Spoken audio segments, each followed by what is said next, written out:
The wind when you then see a couple of games played. The Alk is not popular for a reason, but I do instinctively feel like this game checks the boxes for the hero. Oh, this could be interesting. Well, Nigma Galaxy there. Nope.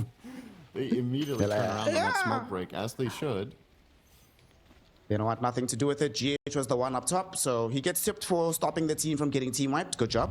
Yeah. This is also the first Alchemist of the entire tournament. When you're saying he's unpopular, you are understating things a little bit. The guy is just completely forgotten within the meta.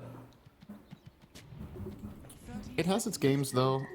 Against, you talked about Ember, you talked about Vessel. Of course, you can dispel chains and you can dispel Vessel with Chemical Rage. You're going to get the Berserk Potion eventually. If you're having a free farm game, you'll get Manta and or BKB. Alchemist has ways of dealing with spells that are problematic. The thing that the hero struggles with the most is if he gets hard lockdown and burst, and that's what Mag plus Sven can do if they have the items and the farm advantage.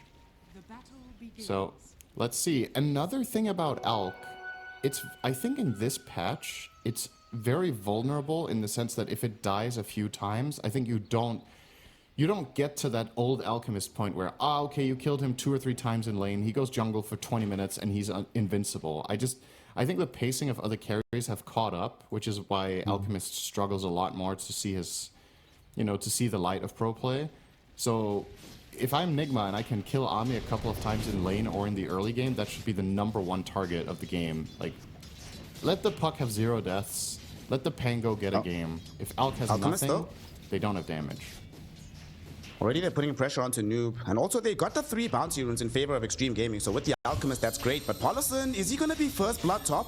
This Undying is falling extremely low. Omar and Noob chasing him within the trees. He's still alive, but the first blood is actually drawn on the other side of the map. XXX ends up falling to GH, and Paulison eventually takes a tumble as well. So excellent start for Nigma Galaxy in these early lanes. That's exactly how you want to begin the game.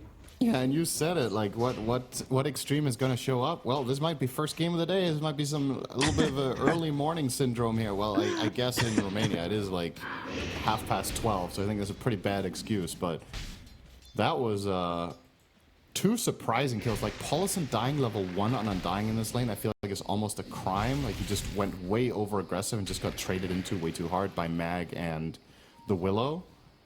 And the kill in the bottom lane, another one that arguably should not have seen play here. So great start for the side of Nigma Galaxy. And on top of that, Sumail seems to also be off to a pretty hot start in mid against XM. This is a good matchup for Ember into the puck. We didn't really talk too much about that, but of course that last pick out of Nigma Galaxy. This is a traditionally tough matchup for the puck. It's hard to dodge slide a fist with phase shift. And of course chains, super annoying. So, all right. One thing about Sumail, actually, that I didn't mention in the pregame, did you know that despite the fact that Sumail has been playing at the highest level since 2015 and Army has been playing at the highest level since 2016, that the 3 of them have only met in elimination games in 3 occasions between the 2 of them? Tell me what you think the score is over the course of those years. So, when did you say 2015 to now? Oh, for Army, yeah, 2015 to now. Right? Oh, wait, hold on. Ame right now trying to get a kill, maybe. Omar goes into the Shadow Realm. Will be able to dodge the initial stun, but the self-stun onto Ame will still connect onto him. Not enough damage coming in from the Shadow Realm hit. And with the Acid Spray Decay combination, they have enough to tick Omar over. Finally, they get something.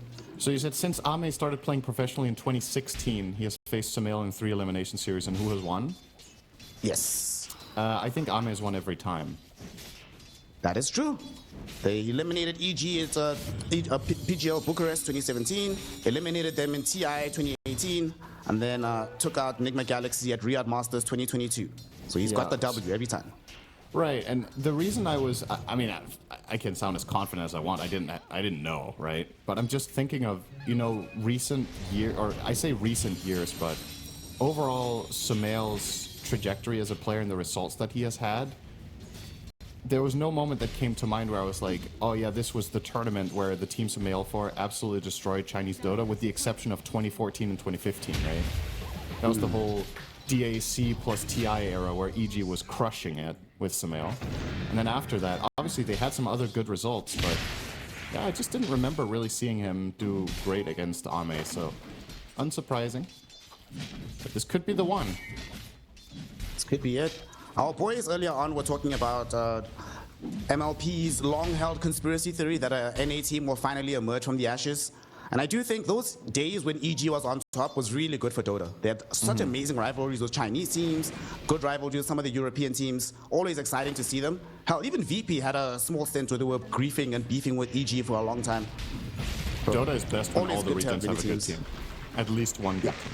And when I say good team, I mean a team that can get a podium finish. Top lane, Ame trying to get a kill here onto Noob, and with the acid spray, Decay, once again they do find it. Paulison does end up having to feed away the tombstone to Omar, but in exchange for the Magnus death, you will certainly take it. And you were talking earlier about what the pace of the game might look like with the Magnus off lane rather than mid. These kind of deaths really impact the map. You're going to be delaying this Blink Dagger, which is a necessary agent for Nigma Galaxy in the mid game. Yeah, now that they did pick Ember, of course you can kind of compensate for Magnus's inability to make moves without Blink, because Ember is one of the absolute best, but it limits the options, right? Which is worth keeping in mind. It's like, yeah, we have this one guy who can play make, but if it's the only one, there's obviously a lot of information being conveyed around the map. When Magnus is missing, the game is very different whether he has or does not have a Blink. With how, for example, Alchemist can play, how greedily you can farm, how aggressive you can be. Oh, XXS onto GH here. They left the wave to try and find that kill, but GH did get a nice little snowball forward. Paulison actually took the twin gauge rotation. They might try to go onto Ghost here. Shin-Q has Sprout available, but Ghost does have a hatchet. Paulison, he's seen now, he sees Ghost. They have the vision. Are they going to try for this one? Swashbuckle goes forward. XXX, though, does not have level 6, so there's not enough damage. Meantime, though, TPs will be drawn in from Nigma to try and defend this. They go onto Shin-Q. Tag team has been expended. They kill off this Nature's Prophet, but Paulison threw down the tombstone. They need to focus on that one first. They get it down. Now they turn onto Paulison. Stormhammer connected. He's still very tanky on this Undying. 12 just K-stacks for him, so they don't have enough damage to reliably kill him. They'll just have to let him go. I conceptually like this play from Undying. He just did it 10 seconds too early. He went for the backstab on Sven, but he had Tombstone on cooldown. So Nigma Galaxy, Ghost gets some seconds to respond and react to what's happening, and then they get to TP down the Willow and counterplay this entire situation. If that gank starts with a Tombstone on top of Sven, it's a very different situation, but yeah, just a little bit too early on it, and Nigma Galaxy with a good response will stabilize once more in their own safe lane, keeping Ghost nice and healthy. And overall the CS for their side is looking solid, but as we expected, Ame will be having the top net worth in this game on Alk, and it's going to be a while before Sven overtakes him, and also doesn't need to overtake him. Let's keep that in mind. Sven will be stronger with less gold, but definitely a good start for the Alk. It's what you're looking for. Ghost plus GH. This is quite aggressive. Trying to pick a fight here. Very nice dodge on the Dream Coil, and they get the damage forward. GH and Shin-Q both end up falling. Now with XXX, big shield crash onto Ghost. Lots of damage for the Sven. XM, he's here, but can't keep going forward. Run out of mana a little bit. Omar ends up stealing away the Shrine of Wisdom. The Illusory Orb comes forward, and they're not going to chase for this. He dodges the Blood Grenade, but doesn't have enough in the tank to go for Omar. XXX definitely does. He finishes off the Dark Willow, but in the end of the day, it's still a Shrine of Wisdom loss. So in the grand scheme of things, I guess you're okay with that as Xtreme. It's a 2-for-1 trade, but you're not happy about losing so much experience. The biggest loser in this is Undying and Prophet, right? The two supports that really want to get toward those 6s will be significantly late. The cores in Xtreme are quite happy. Paulson is cooked here, by the way. Yep. Pretty out of position, to be honest. Oh my goodness. Standing next to the tower and just gets TP'd on and killed. That was very, very easy for the side of Nigma Galaxy. Also wanted to mention, they got that shrine by like 0.1 second, by the way. XXS was so close to getting into the circle, and they could not have killed him. He has a Vanguard on this Pango. It was a Willow taking it alone. Ghost is surrounded. Speaking of the Pango, Pango going with the Rolling Thunder. He just got the level 6 available. Shin-Q TP's in. And not only is he still around, Sindred, he was very far forward in the lane. Nobody behind him. Everybody is up on the top side of the map trying to push there. So very aggressive farming pattern from Ghost. I don't know if I've seen that in a very long time. Ghost attack move, I think, onto XXS, and he actually got surrounded by the creep wave plus a Pango. That was like some Warcraft 3 micro kind of situation coming through for XXS. Pretty fortunate, really, that the wave helped him out so much. Maybe he could have killed him anyway. Who knows? But Not the greatest moment for Ghost. Also going to cost him his tower, as it looks. His team is trying to set up top to maybe bring down Ame, but he is still quite tanky. He has the level 6 with the Chemical Rage. Now as he heads towards the Lotus Pool, this could be an opportunity. Doesn't have his team nearby him. They're going in onto Ame. RP committed for the Alchemist. The TPs are streaming in, but it's way too late. Doesn't even bother popping the Lotus. He ends up dead, and another bit of a Pepega move from one of our carry players in this game. This is the biggest kill of the game so far. Like I was saying, you really want to slow down Alk if you're Nigma Galaxy. And yeah, you lost your Sven, they lose their Alk. This one is also going to turn into a tower, so it's kind of a mirror move, if you will, between the two. But I think, in my eyes, Alchemist suffers more from early deaths than Sven does, because his curve is more dependent on being ahead of the entire field, whereas Sven you can suffer 1 or 2 deaths and recover. You can kind of do the old Alchemist thing, where your lane maybe doesn't go the best, you go jungle, you show up at 25 minutes with 3 items and you hit like a truck and you're very tanky. I think Alk's, if you were to graph out his impact, the timing window the hero has is probably narrower than ever and more precise. So every time you take him down, you swing that quite a bit.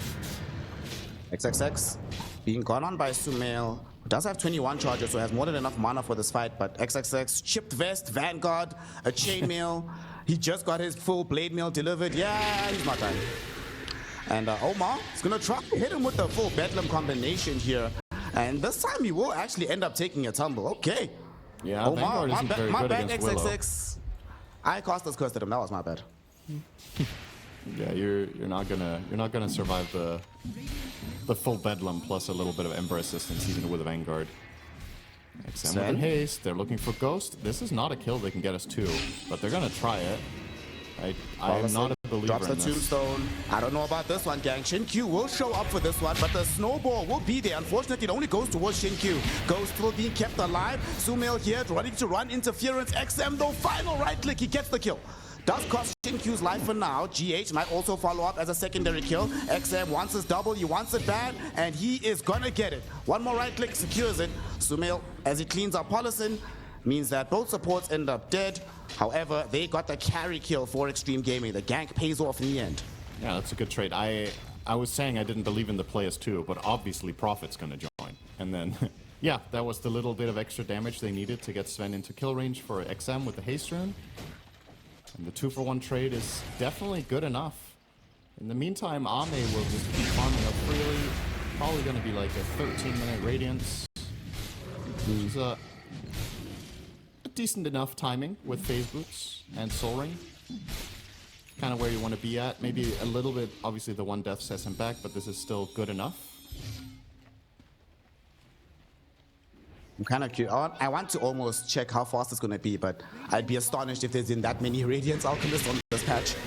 So it's kind of pointless. Omar, terrorized, being triggered out. It does land onto XXX. The Bedlam, though, is not going to be there flush. And Shin-Q, beautiful sprout to create some separation. Blade Mail activated right now by XXX. Rolling Thunder, being triggered, but he opts against it.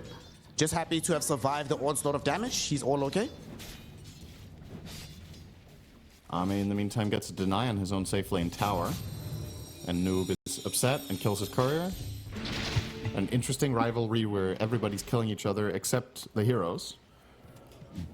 But here comes a big smoke from Xtreme. They want to get another kill onto Noob. Nope, never mind. They're going to have to settle for Omar. A much smaller kill. Yeah. Because they committed the Dream Coil, there's absolutely no hope of keeping the sweep going.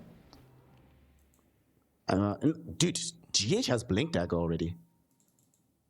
Wow, what the hell? Yeah, you're right. Okay. What? That's actually really big for this game to have this blink on Tusk. You have a reliable save now against Concoction. You can maybe get people out of coil if you're clutch. Can save them from a Pango combo. And of course, it gives you a secondary playmaker now. Or a tertiary one, I guess. You have Ember, Mag, and Tusk now with the ability to make moves. So that's looks pretty solid here for the side of Nigma Galaxy coming into the next 10 minutes. If they can be on the prowl and just find heroes, just hunting around the map as much as possible, taking advantage of the fact that Alchemist will not participate in the game yet, this should be a little bit of a power play for the next 5 to 10 minutes. And the good news for them is I don't think they need Ghost to participate a lot. So if the 4 of them can be a kill squad and Sven can still farm a lot in the meantime, this could be a very good setup to avoiding that Alchemist time bomb coming into fruition. Back into the game as we have unpaused. Sumail just gonna try to clear out as much of this wave as possible. They'd love to be able to claim another tower for themselves, but that's the one drawback about this Nigma lineup. Their pushing potential is fairly lackluster unless they win a fight first. And they realize this. That's why they smoke up. Noob wants to reveal his Blink Dagger. Coming mid. XXX, you're in trouble, my friend. There's the skewer. He activates the Blade Mail in time, but it's not gonna help him. Still dies in the blink of an eye. Paulison TP's in, but arrives a little bit too late to assist the Pango. If they could turn this into a tower or a secondary killer, would be really good. Oh, GH. Wrath of Nature bounces around. The Radiance Burn from Army gets the kill. Okay, with that kill, I don't think you can pressure the tier 1 tower mid anymore. No, definitely not. This is an easy defense for even Undying can just stand here and decay the wave, and Nigma Galaxy will be hesitant to even contest him. So, yeah, a little bit of a find from Ame when GH was trying to get some intel in the triangle. Probably puts an end to this. I say that. Sumail is still poking at the tower, but yeah, the commitment not really coming. Jinkyu, had he wanted to try, he could have stolen the enemy shrine here. They might try kill Paulison here, but Omar, I think, will die for this one. Sure, he picks up the kill, draws out the tombstone, but he will immediately lose his life. I don't think if that one's worth it, giving a kill to Army at this stage. No, I think it's kind of whatever, trading support for support, but it's more that every time these moves turn into trades, it's in the bigger picture of how your lineup is probably expected to perform in this time of the game, that the kill itself might be an even trade, but the timing that you're missing when your support is dead because you cannot make the secondary move is the bigger damage here. Because you would love to just run around kill to kill to kill and keep playing the map offensively, but every time you get stifled. They're coming top. XXX, he's about to die here. Can't get off the Rolling Thunder, nor can he use any of the items, but he does at the very least help to bring down this Dark Willow. XM shows up. Him and Paulison were actually making a rotation, hoping to find Noob. Noob will get the RP out onto XM, but it's only the one. Not enough to really connect more. Ame stuns himself with the Unstable Concoction, but not really a inviting target, despite the fact that he's standing right there. You don't want to go on him. Ends up being 2 for 1 in the end with the Pango dying. What do you think? 2 supports? I think you're probably okay with it as Xtreme. Oh, that's completely fine. RP is on cooldown. That's a really big deal here. Now, part of the aggression that Nigma Galaxy could bring is off the table for a bit. And they're actually going to find a play of their own if they get closer. That's huge. From Xtreme Gaming, they have the Spirit Vessel out onto Ghost, but they still need a little bit more damage. XM is rolling through, coming with Paulison. Xtreme Q is going to be the first one to die, but now that the rest of the supports are here, Sumail is going to have a hard time escaping. The Terrorize, though, buys him enough space to get the slide chains. They bring down Army. Now in the river, XXX and Paulison trying to fight against Noob. This Magnus is fairly tanky, does have some one charges to pop if needed. They cannot get him out, and he ends up dead. It's a double for him. They did lose Sumail on the back edge, though. Him and the Magnus do go down. Going forward, Paulison stunned up by the Stormhammer and the Curse Crown. Ghost with the right click secures a double kill. Extremely chaotic fight, but the one that went on first, Ghost, he's the one that is the big winner in the end.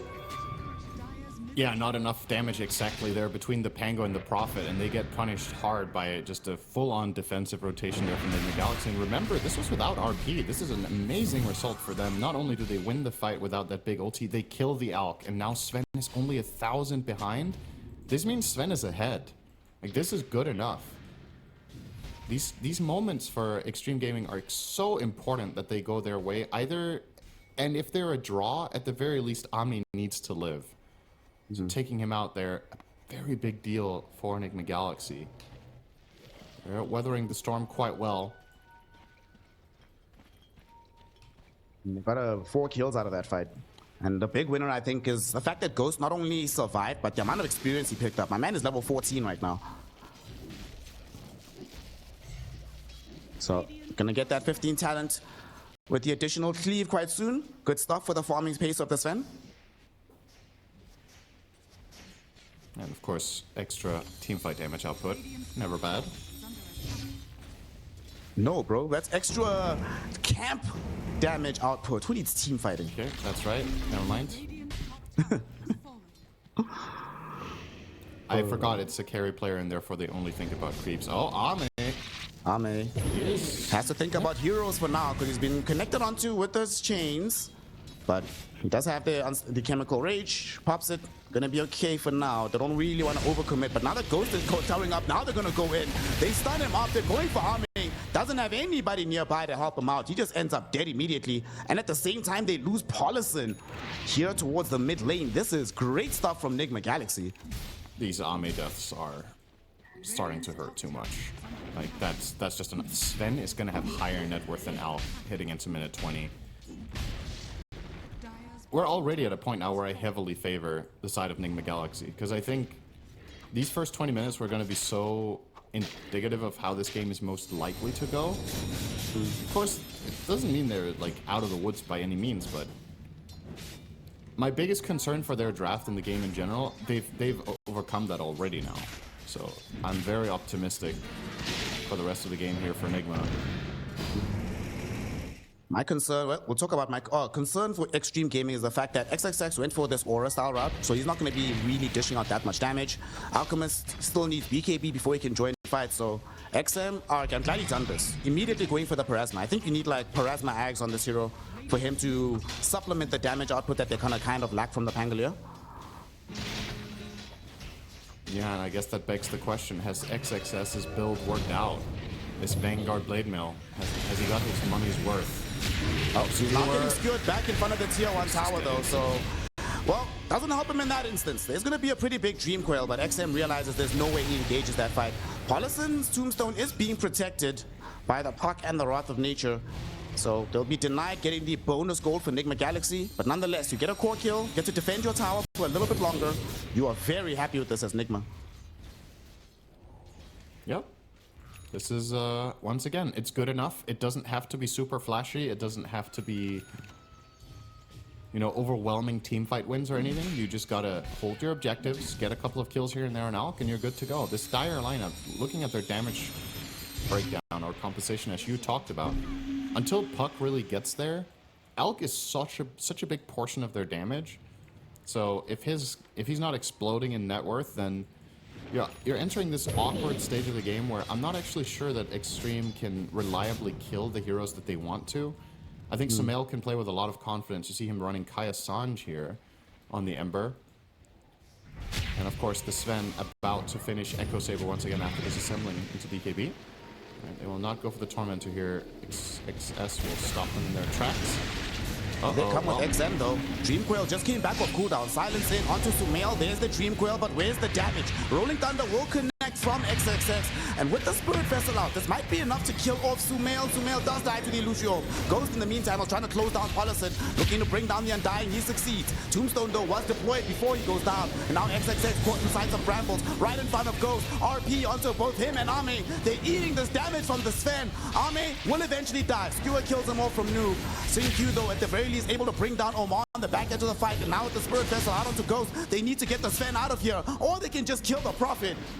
Nigma Galaxy will choose the latter option, keep the Sven alive, achieve a full team wipe, now still have space to go back for the Tormentor. I think that's really telling, that you get a two-man coil and you kill Ember first, and you still lose the fight horribly. Obviously, Sumail did buy back in that fight, but that looked like a relatively good entry into it for Xtreme Gaming. Alchemist is just not a big enough problem yet.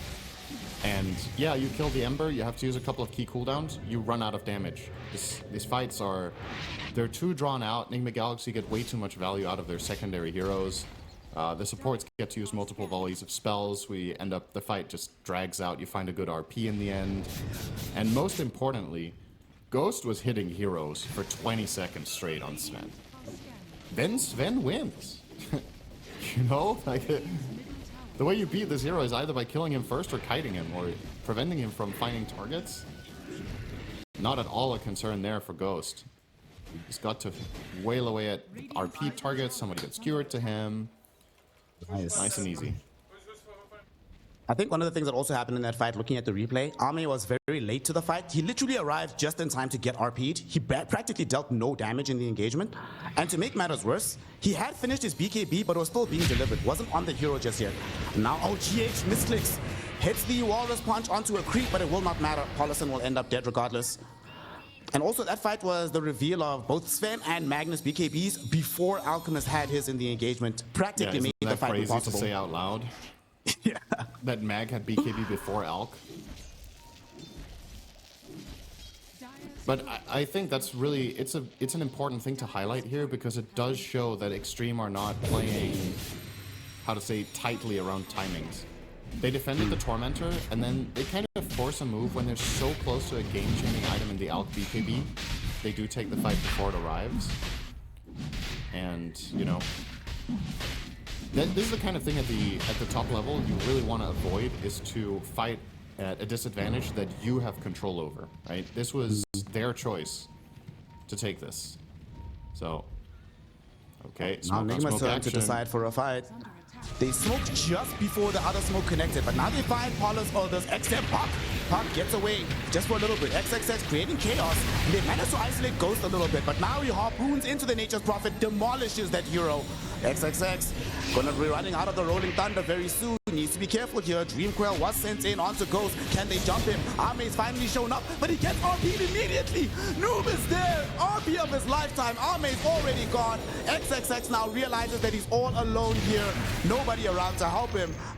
They do end up killing XM very quickly. He couldn't escape from the edge of the fight. They buy back on the Nature's Prophet. He thought about TPing in, cancels it out. So he just ends up wasting gold. It's another team wipe for Nigma Galaxy. And this time around, nobody's around to prevent the Aegis from being taken as well. This Alchemist is doing absolutely nothing, dude.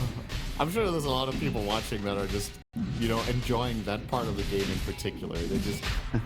I think a lot of Dota players have some sort of historical, notorious hate for Alchemist. So watching that hero just get obliterated fight after fight, just RP'd into two-shot by Sven is probably quite satisfying. And yeah, this has just been a swing and a miss for Xtreme Gaming. Like I said, I kind of like their lineup, but it is execution heavy, and perhaps that's the key point to make here.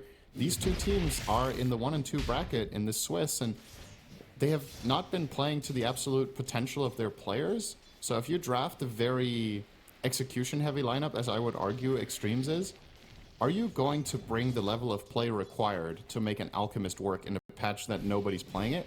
So far it seems no.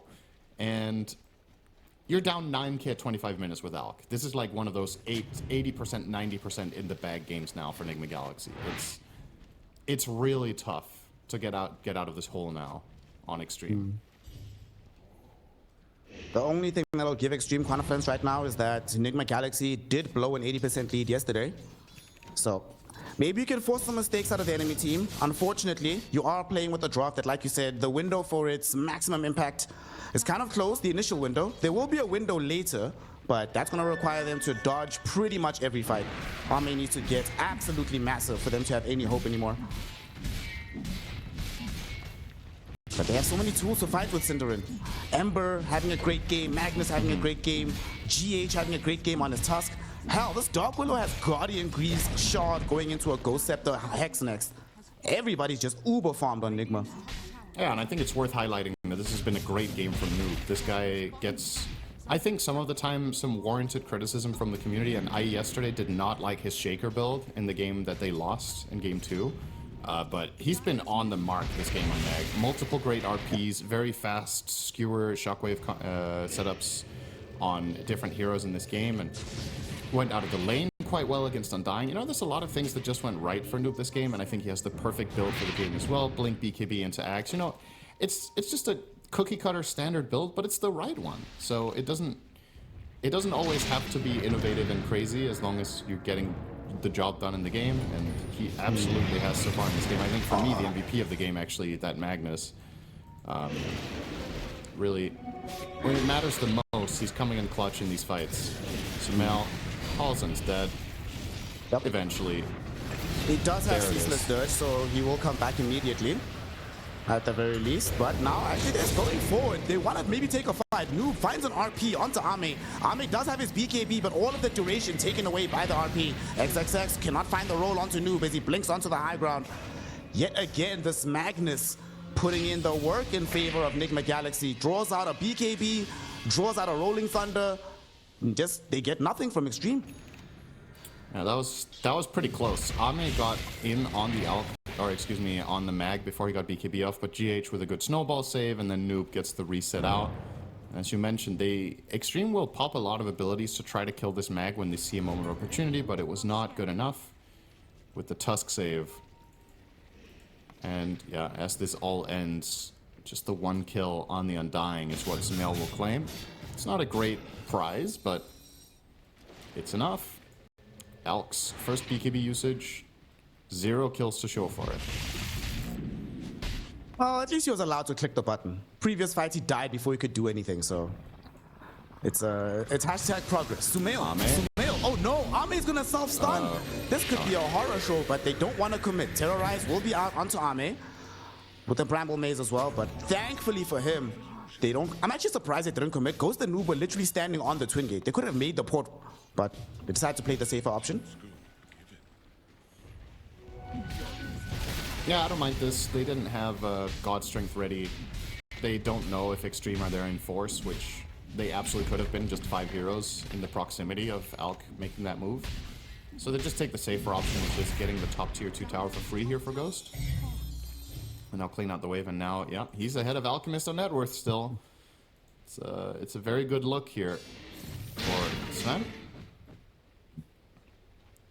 I mean, we're talking about like these hero player combinations, right? Ghost is playing his signature Sven in a patch where Sven is very good. And yes, Ame Alchemist is Siggy as well, but very poor patch for the Alk, and inconsistent performances from Ame. Does blink away from the God Strength, like Stormhammer, make sure he doesn't die in that situation. This will open up the tier 2 tower though, and there's no way Nigma can lose out on getting this one for free. Yeah, they're burning the last 15 seconds of their Aegis for good use, right? They got the top tier 2 and now they're getting the mid tier 2 during this Aegis duration. And that's a job well done. Xtreme Gaming now kind of forced to play a defensive keep-away style around the map. You can see the Puck and Prophet playing deep into the sides, even the Pango farming the side of the map as well. But Nigma are having none of it. They're actually thinking about, they're definitely not going high ground here, but they're hoping to fish out somebody going for the bot wave. Xtreme are not going to bite though, as they are farming. Look at that hero placement. All 4 of their heroes, except that, you know, the Undying is running defense from lane to lane, but the other 4 heroes were all farming the edges of the map simultaneously, just not access to much else. I mean, on the bright side, Nigma Galaxy are corralled here on this high ground together, so they're not like accelerating that crazily in their own net worth, because Ghost is going to take the brunt of all the farm. And I think Nigma realizes, they're like, yeah guys, we don't want to just sit here waiting for someone. We have to find something, but it's a little bit too late. Xtreme Gaming have retreated back into the base. Pango and Nature's Prophet are out, but nobody's scouting them. There's no vision nearby them, and there's no way the smoke will carry them all the way to where these heroes are right now. The problem with retreating is Xtreme are actually in a kind of comfortable spot around the map with these heroes farming the sides. Now you have Alk stuck in his base. So TPing back here kind of counterproductive for Ame, as it turns out. But it's one of those tricky situations where with our vision, it looks silly, right? But he doesn't know where Nigma are and if they're making a smoke play on him. So he's making the safe retreat to base. But now they're stuck there. And now they have to smoke their way back out. So they just gave up 4 heroes actually farming to retreat. And now they can't farm. So now they have to smoke back out to try to get the same game state they just had for free. Pretty awkward here. They're trying to smoke into Nigma Galaxy, but they're nowhere to be found. They're way off to the northwest. And this will not work for Xtreme. Also, Sen, I must say, one of my favorite things when you're casting is you're one of the few people that still use cardinal points for directions on the map, instead of just like up, down, left, right. I mean, there's, how would you say northwest, top left? It just doesn't sound as good. Yeah, more people would just say top left. Omar, terrorized, he's actually buying time. Ame self-stunned! Ame self-stunned! Cinderin! Ame self-stunned! Oh my god, Add that another is one a to the tally, disaster. baby.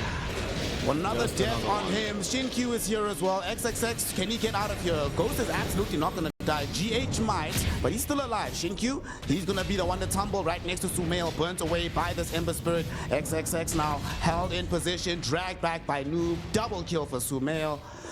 You know what? I wouldn't be too mad if they called it. That's like a debilitating from a mental perspective type of situation to happen. The only reason you die is because you tried to kill a Dark Willow. If you just left her alone, you'd be fine, but you go for it and you lose most of your team, it's not worth it to keep playing, man. GG, go next.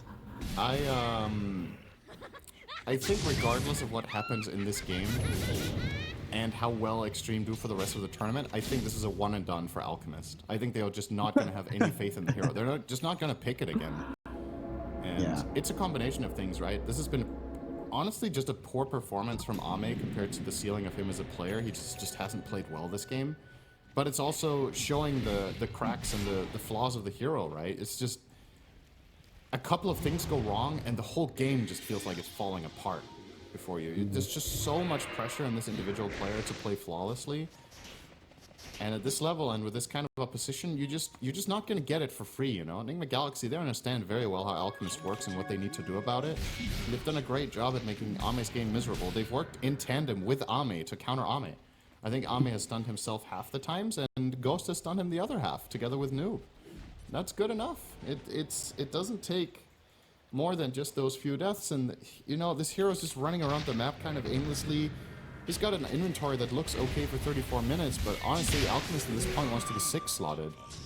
It's not your usual carry. And I guess at the same time, we should maybe also address the elephant in the room here. Did this XXS Blade Mail Vanguard build into Crimson, did it do anything?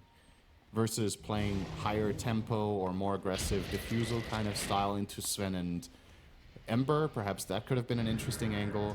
I guess the logic was we need a frontliner to be the first point of contact that doesn't instantly die. That has not worked at all. XXS has 8 deaths in spite of going a defensive Pango build. So, there's not really much positive to write home about this game for the side of Xtreme. Kind of everything is... all their plans have kind of failed.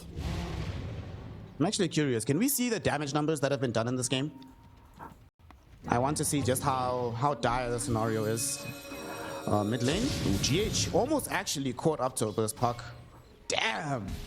I mean, he's still doing the most damage on the Pango, but relative to what's happening in the enemy team, it's like, yeah.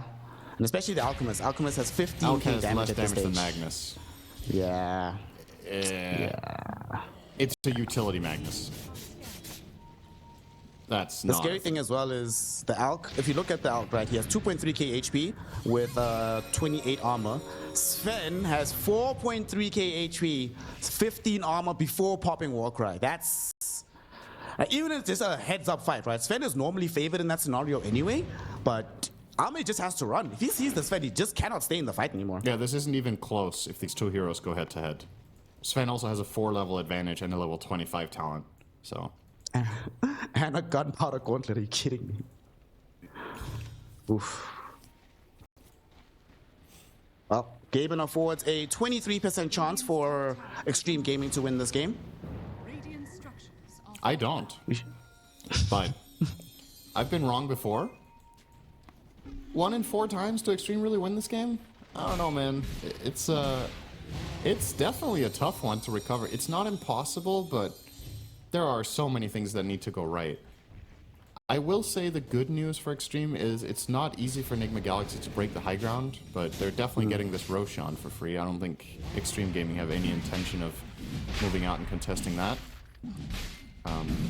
But Sven, of course, does have that little bit of an asterisk when it comes to sieging the high ground that, well, if you use God Strength and you die in the first bit of damage you do to the tower, your second round of teamfight impact is extremely mitigated, being a transformation hero. Oh, he hits for 600 before using his ulti. That seems fair and balanced. What's going on? That's before crits, right? It's just empower, Daedalus. Wait, is this a tooltip bug? Does he actually hit for 600? That seems that way. Empower, Harpoon. I mean, you get strength from Satanic, strength from the Harpoon, lots of damage from the Daedalus, a little bit of strength from the BKB, plus Empower. Yeah, that seems about right to me. How much does the Empower give? It gives 90. Okay. Well. Okay. That's, he can one-shot Prophet and Undying, I think. Or maybe not, but he can absolutely two-shot them. Yeah, definitely. Remember, you will be able to connect onto XXX on the high ground. Army is channeling a stun. This worries me a lot, Cinderin. He's going to self-stun again. Army, self-stunned again. Okay, we should have a counter for that, actually. We should just ask production to get that DJ Khaled soundbite. Another one. Another one. Well, they are stalling, which is something. I thought Nigma Galaxy were just going to get this Roche when all of Xtreme were pulled up in their base, but they did manage to at least pose somewhat of a threat. But back in the pit we go. Given up, though. Yeah, Ghost is going to pop his ult now. You see those crits, 2,500. So that would one-shot the Undying, one-shot the Nature's Prophet. If it's 2,500, it might one-shot the Pango. I mean, it's kind of cool. It's pre-armor, right? So I don't think... I think none of them literally died to the singular swing, but to 2 attacks, of which 1 crits. Undying definitely dies. Prophet has 30 armor, but I still think he might just get 2-shot, honestly. That's too much damage. Well, now that they have an Aegis to play around with, and a Roshan's banner, here they come for the push on Nigma Galaxy. They're just forcing out this bottom lane. The Nishinkyu did what he could, but he realizes that he can't really maintain his presence down bottom anymore, has to vacate the area, and just hope that this push takes a while until he has an opportunity to come back in behind again to cut some waves. Radiant Scan connects onto Paulison. Yeah, he's dead. Sumail has the Searing Chains. Absolutely no way out for you. We'll try with the Outworld Staff to buy some time. At least there is the Ceaseless Dirge. But while this is happening, Ame, he killed Noob, and it looks like it was a solo kill as well. Oh, 1,400 gold? Okay. That's a lot of gold. Not sure how he did it. He has Abyssal. I suppose Noob must have just been out in the open, and Ame gets to full 100 to 0 him on a creep wave. I didn't see that play. I was not anticipating it at all. And neither was Noob. A little bit of a slip up. It's a help for sure. Oh, Computer trying to be cute, killing a courier. See you in base. Well, he's gonna kill some wards, so that's something. Now, Ame catching up, hopefully, towards where the Sven is at. Still 2k gold behind, but that massive kill on the Noob Magnus will help bridge the gap a little bit. The big thing about the kill is not even about the gold itself, is that I doubt Nigma want to go anywhere near the high ground without the mag. So you just want a little bit more time. Yeah, you're buying time. You're kind of burning Aegis, at least somewhat. They're setting up for top. They want Sumail. They're trying to kill Sumail. Ame. Okay. Ame. Never mind. His base is on fire. Excuse me. Actually, Ghost just started on it, so with Noob respawning, that's good enough for Nigma. They'll get the tower. Okay. Okay. Not bad. This time he does find the stun, goes on to Ghost, but Noob is there immediately. There's the RP. Did find the BKB before it came off though. So he's able to evade a lot of this damage, work his way back up into the high ground. XM held Ghost at bay with the Dream Coil. Now stun being thrown forward. Ame will not self-stun. It actually connects onto Ghost. They're still buying time. The Rolling Thunder misses in its entirety onto the Sven. Now Sumail jumping forward, hoping to run some distraction. He can't do it. They just come back to kill off XXX as they zone Xtreme into their base. Nigma Galaxy end up losing nothing. The Aegis is still infect. Paulison, he's been stunned up right now by Sumail. Sumail's going forward, wants to be able to find this kill with the Aghanim Scepter, but now he's been silenced up by XM. They just don't have the damage though. Skewer into Terrorize. XM is gone. Does have buyback, however, as Ame goes in, finds the stun, but he needs help. Team, where is the crew? Where's the squad? They just don't have the damage by themselves. Ghost, the last man remaining inside the base, but he's still very difficult to bring down. Ame trying to chop this wood, trying to get through him. They're looking for life number 1, Cinderin, and they are gonna get it. Sumail though goes in on the back line, looking towards some of these supports, killing them before they can end up losing the Ghost carry. And now they've isolated Ame once more. They kill him off. Sumail finishes off Shin Q. Looks forward for Paulison, gets the chain gang stun out. He's hauled in position. Outworld Star protect him for now. But GH says no, kicks him into the damage. They find the kill. They're gonna get a lane of racks, and this game is looking extremely over, Sind. God, that was a... Honestly, I couldn't help but laugh at Alchemist killing Sven. That was a spoon killing. He hit him for like 2% of his max health per attack. It took forever, and that was just the first life. And he ends up being compromised in his position. And to make matters worse, that was not even the... Hang on, let's see if I can get out of this. They're going in. Ghost has BKB, God Strength, he's activated it. Arme also TPing back in, but Arme goes immediately into getting caught here. Abyssal plays down onto Ghost. Can he finally win this man fight? His BKB is down. He needs help. Sumail Dream Coil in with XM. They're trying to find the Ember Spirit, but no! With the RP onto Arme. He's been saved though by Paulus and put inside the tombstone. Arme comes right back in, looking towards Ghost. They're chasing the Sven and they get him. 100 seconds in the grave, no Sven. Sumail, he brought back, trying to run interference, trying to get more damage out, but he realizes that this fight is over. Forced to immediately get back to base. Xtreme Gaming, yes, they lose the bottom lane of racks. Yes, they lose the tier 3 middle. But with the buyback on Arme, they may have just saved the game, Cinder, and they get the necessary kills onto Sumail and onto Ghost. 3 buybacks expended though. You gotta be so careful. No buyback on the... What was it? It was Ame, Paulison, as well as Xingqiu. So any support kill now for Nigma Galaxy is a guaranteed 5v4 situation, and if you kill Alchemist, you win the game. So some pretty clear paths to victory here. That honestly was still a pretty good hold. Like we've had non-stop fighting for 2 or 3 minutes in a row, so it almost feels crazy to talk about how that even began, but considering that there was an Aegis in play there and the RP of Mag didn't really do much, like they RP'd to try to protect their Sven from Ame, but they didn't even get the kill on that. Nigma Galaxy still, in spite of that, end up getting a full lane of barracks and a tier 3 mid. I think considering the RP did not have the impact that you're originally hoping for. There were 2 RPs, right? Am I dreaming? There was. The fight was so long, he had RP twice. He RP'd bottom, and then he had an RP toward the end of that mid fight. This means they were fighting for over 2 minutes straight. Jesus. I mean, we had enough time for multiple chemical rages, multiple dream coils, multiple RPs, multiple BKBs even on the Sven as well. But it's not over. And that fight also gave the gold towards XM to finish off his Octarine core. So this puck did have to buy back a while ago, but he's slowly but surely starting to get into a threatening position.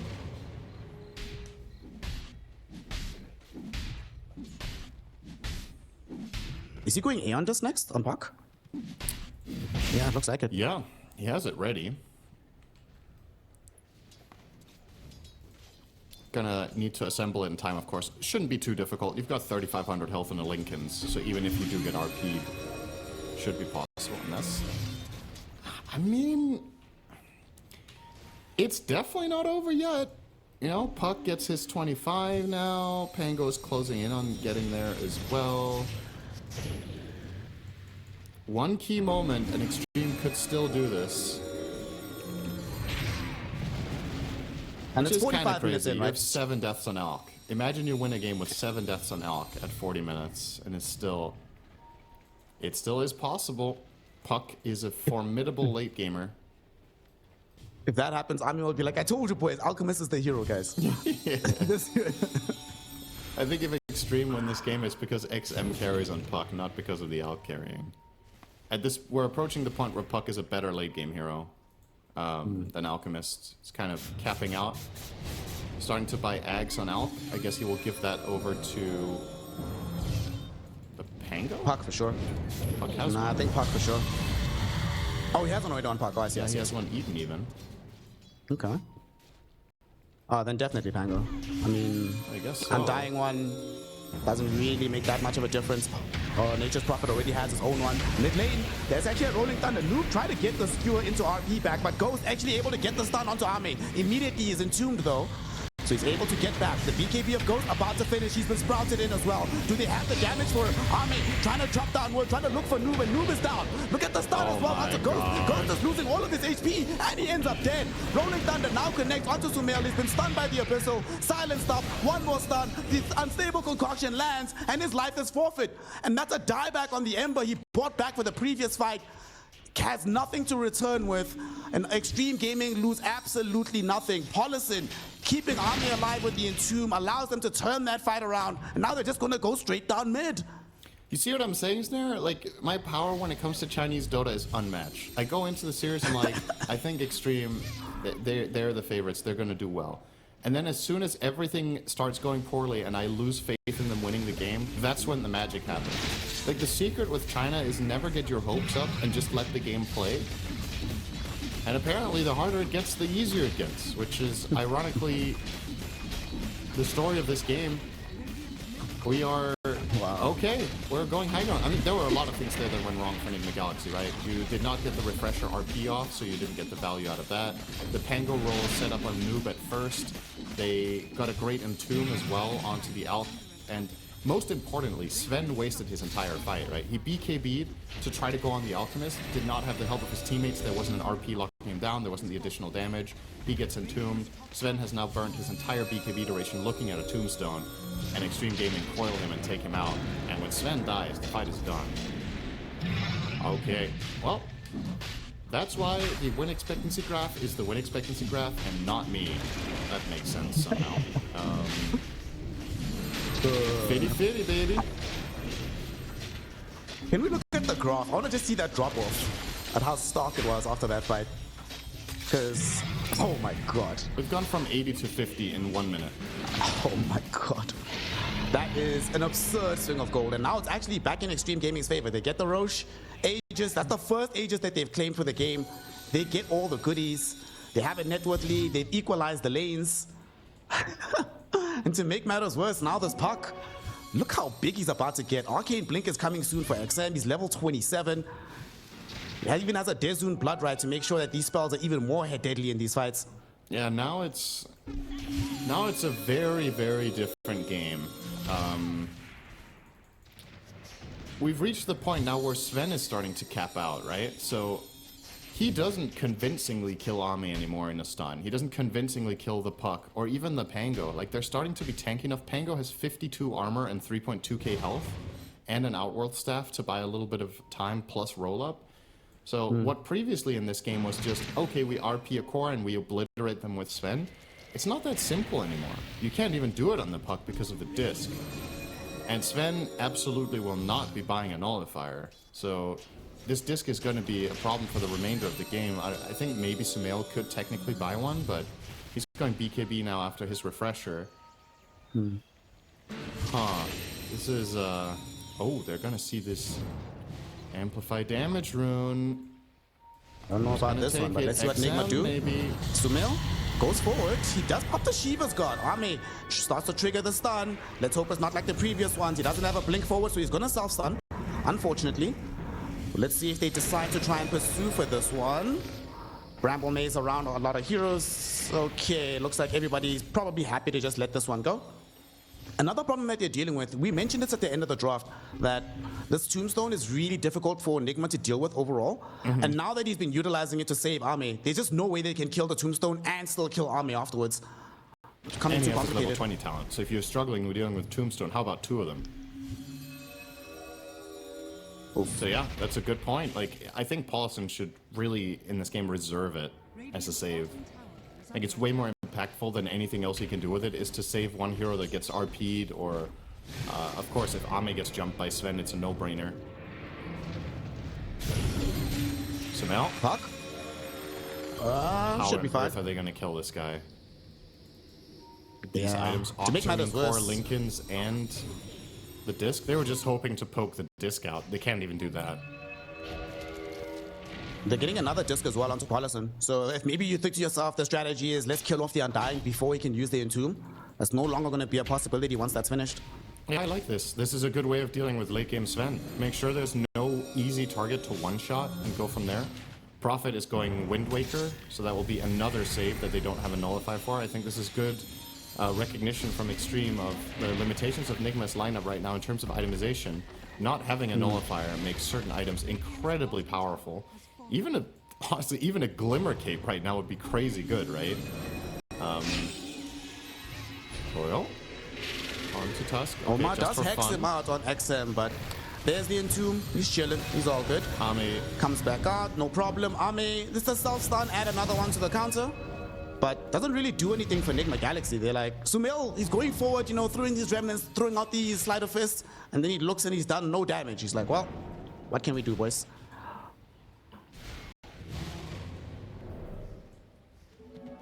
Tough game. Are we getting to the tier 5 neutral items at last end? We very well could. This game kind of hangs on a knife's edge, right?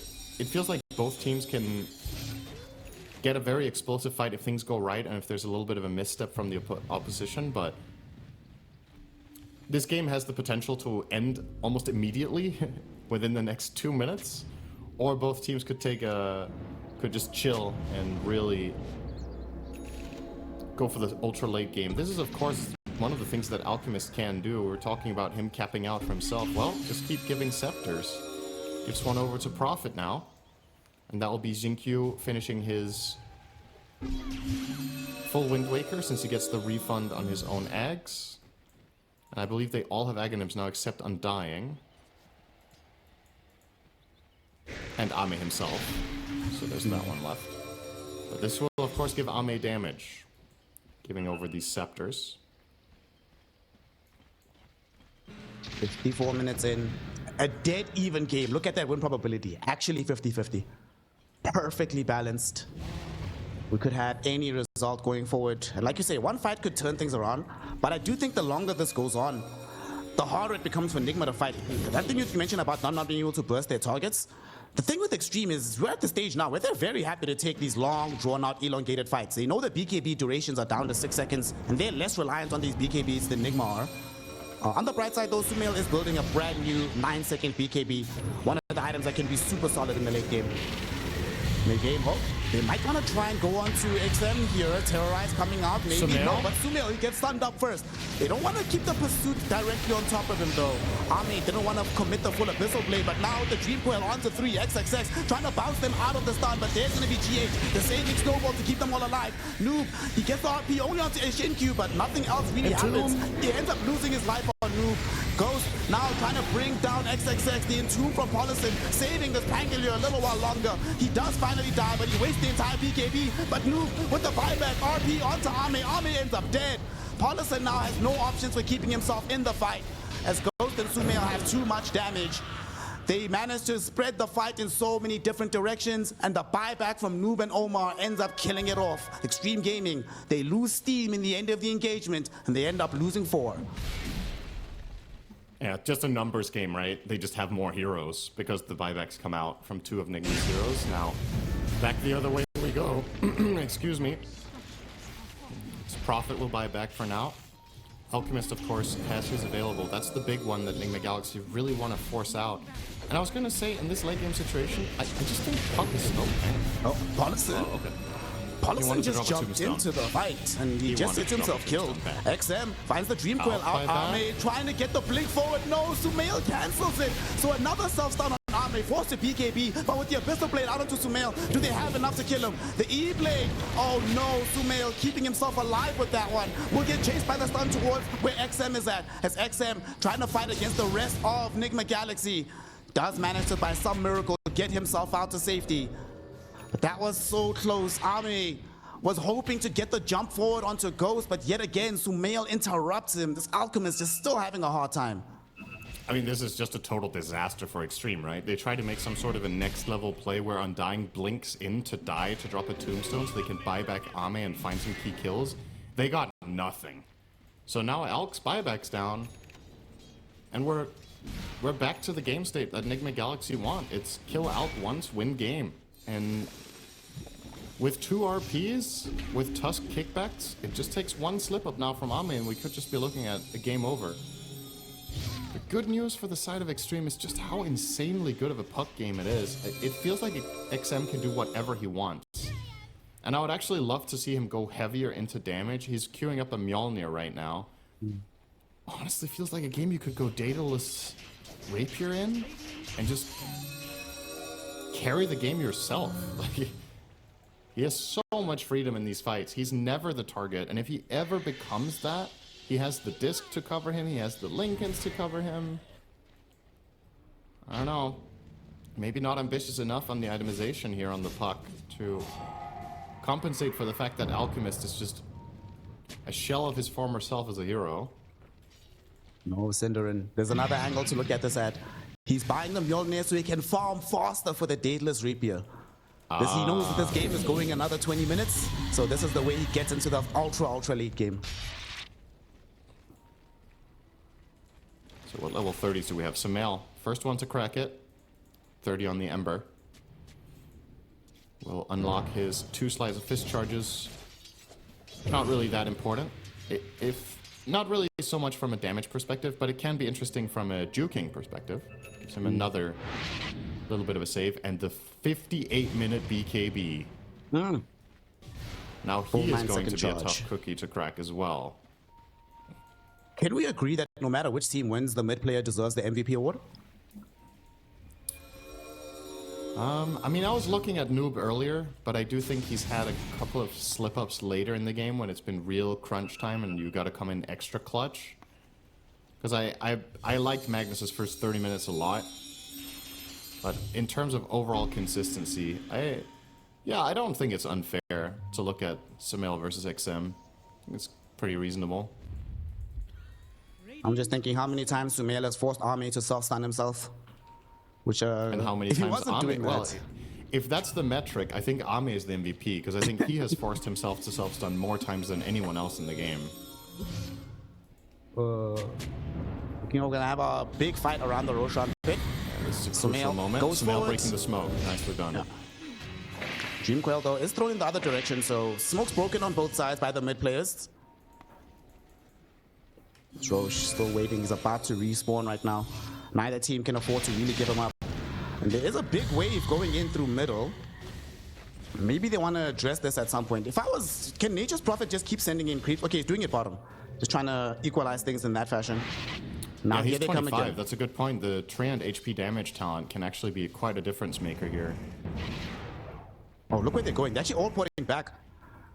They know that there is not everybody there. Omar's not with them at the moment. If they can start this fight right now, they're going to go. They find both Ghost and Noob. This could be huge. XXX with the Rolling Thunder. Arme, this time the stun will not miss. It gets the connection and Noob is gone. That's a dieback on the Magnus. Ghost now stunned up. Abyssal Blade. He is almost certainly dead here. Tries to Superman forward, but XXX dodges with the Rolling Thunder. Ghost is down. His BKB will not protect him. And XM yet again found a Dreamcoil onto GH. So they also take out the Tusk. Yikes. Nigma Galaxy get caught out with the bad positioning on the map, spread apart by Xtreme Gaming. And now here comes XG. There is no Magnus for 100 seconds. Will they go Roche, or do you think they should go high ground? I think you should probably just force this buyback if you can. You don't even know what buybacks are available. You kind of have to poke and prod and see what Nigma are up to. Buybacks are way more valuable than an Aegis right now. So, yep, that's the first one. You get the Tusk one by just showing your face here with Puck. Has an Arcane Rune as well. Genuinely invincible for the next 25 seconds. Look at how he's playing. XM knows he can't die. Just trying to create chaos here. XM, he's still in front of the fight. There's a Rolling Thunder creating some chaos. There's a buyback coming in from the Sven, but they've already lost out on the melee barracks. And look where Sumail is. Sumail is fighting 1v1 versus Shin-Q on the top side of the map, but Sumail's in trouble. Abyssal Blade stun on top of him, but he does have the BKB. 8 seconds of protection necessary. Sumail jumping this way and that, looking for Shin-Q. Shin-Q gets some additional HP into himself, and now the BKB is down. Sumail needs to leave, but XM wants to chase him. Still 10 seconds away from having the Dreamcoil, however, so they don't have the lockdown. But they did kill Omar. They did force out yet another dieback from Nigma Galaxy. And still no Noob available to help defend. XM is 1v3ing. You know, Sumail is going in and doing whatever he can, but he can't get the help of his teammates because of what you're seeing right now. XM's just doing this. He's just keeping everybody else at bay. He's invincible. They have no items to deal with this Puck late game. So, good luck, you know? This literally feels like XM can keep 4 heroes at bay on his own in this game at this point. And that's what I was talking about. You get late enough into this game, it's not Alchemist that's going to carry. It's the Puck. Like, XM is winning this game for his team. Insane spacing. Just all of Nigma Galaxy's heroes are unable to do anything to this guy. So you just end up getting favorable positions over and over again. He keeps canceling Sven's potential Swift blink in. He keeps canceling Tusk's blink plays. He keeps Willow at bay. It's the one hero that Willow can't control and kill off at all. Now you got Megas and the Roche. So you asked me, should they try to push for the barracks or get the Roche? How about both back to back and some kills? The Puck, who just recently picked up a Mjolnir, now has 9,000 gold in the bank. Good stuff for him. I mean, the one thing that we've been lamenting throughout the game, right, is their inability to kill heroes through these Ghost Scepters, or the E-Blade rather, through the Linkins, through the Aeon Disc. Nullifier was finally purchased by Sumail, but you've got the Nullifier now, but it still kind of feels like, man, you had to sell your boots to get this. You don't have the bots anymore. Feels a little, I'm not sure if it's too little, too late, but this could have made a big difference if they had it 10 minutes ago. Yeah, Xtreme Gaming obviously recognized that moment of opportunity. No nullifiers on the board, makes discs, makes the Wind Waker, makes the E-Blade, the Ghost Scepters, all those items you're mentioning, incredibly valuable. And that's the curse of Sven in a game like this. You can't really designate a slot for it, right? You need all of the items that you have in your inventory. You can't replace anything. I think the Harpoon is too important to swap out for a nullifier. He needs the mobility of it. Although, as I say that, he does have an Axe. So maybe there is a world where you can sell a Harpoon for nullifier, but then you lose that double strike, right? It's a really big part of the hero, even late game, is to get that instantaneous burst. So you'd be sacrificing that. Yeah, it's Coast is just kind of maxed out. You'd be hard pressed to improve his build. Here they come. Smoke up. They have a Divine Regalia on Puck. That's beautiful. Divine Regalia. Puck jumps forward. Just gonna force out the early Shadow Realm from nice the item Omar when you're invincible. Exactly. And it's the Audacious version. 100 attack speed and 80 attack magic damage. Yeah, it's nice for the coil, right? The Agh's coil, he's gonna do a lot of additional damage. What other meaningful items do we have? Spider legs on Ame. Not so sure how good that is going to end up being. Sven got the Stygian Desolator, and we got a Book of the Dead on Sumail, so full defense mode from him. GH can forge something. His options are Helm of the Undying, Regalia, or Unrelenting Eye. Kind of a no-brainer here. Going for the Helm. Feverish version. So CDR. You know, you look at this game, it's a 24k network lead for Xtreme. Does not tell the story of this game, especially as they jump onto Sumail. Can they get him 100 to 0 before he dies? He does get off the Ghost the BKB, so he's going to be all right for now. RP connecting into Shin Q on the high ground here. Can they bring down the Nature's Prophet? They can. He does have an Undying Health though, so he's going to buy some time for the fight, but eventually he will fall. Except doing what he can to hold this fight in position. There will be an RP. It's only onto XXX, however, and they can't get in the damage onto Ghost. XXX starts rolling away, hits onto Sumail and GH. Does he want to re-engage the fight on the backside? Look where the Undying is. He has another Tombstone drop down. Army with the start onto Ghost. They would love to try and bring down the Sven. The right clicks from a BKB Nature's Prophet. He's going onto Ghost, and Ghost is down. No buyback available for the Sven any longer. Alchemist, he is about to fall as well, but he does have an Aegis, so he'll be back into the fray in a moment. The Tombstone is still available, Cinder, and it's doing so much work here. Sumail gets back into the fight, trying to do the most, trying to at least change the outcome of this engagement, but they've lost Omar, they've lost Sumail, they've lost the game. GG, well played is called. Xtreme Gaming secure game one with the comeback. Keep Tell the Warlock, keep me alive, and then we're gold. We'll be Gucci. I think this is a much stronger draft, I think, for Xtreme Gaming against this draft. I do think Nigma's draft is very cohesive. It does help them. They can win fights. They can win some games or some high ground engagements. But my problem as well is that now we have Sumail back on the Magnus, and I don't think he's going to have the same degree of impact on the Magnus as he did on the Ember Spirit in game one. I definitely think he's the hero to watch. This is a game where if Nigma Galaxy win it, it's because Sumail plays a really good game on Mag. You don't have much in the way of catch. Last game you had the Ember and you had the Tusk to set plays up for the Magnus. This time around, Magnus, to a larger extent, kind of needs to be the one doing it himself. You can maybe play off a little bit of a Bramble Maze, or perhaps you hit an Echo Stomp, but it's not nearly the same level of... It's not as reliable as like a slight chains and then your offlane Mag finds a Skewer, or Tusk initiates and you follow through. So Sumail really has to deliver in this one for Nigma Galaxy to stay alive in the tournament.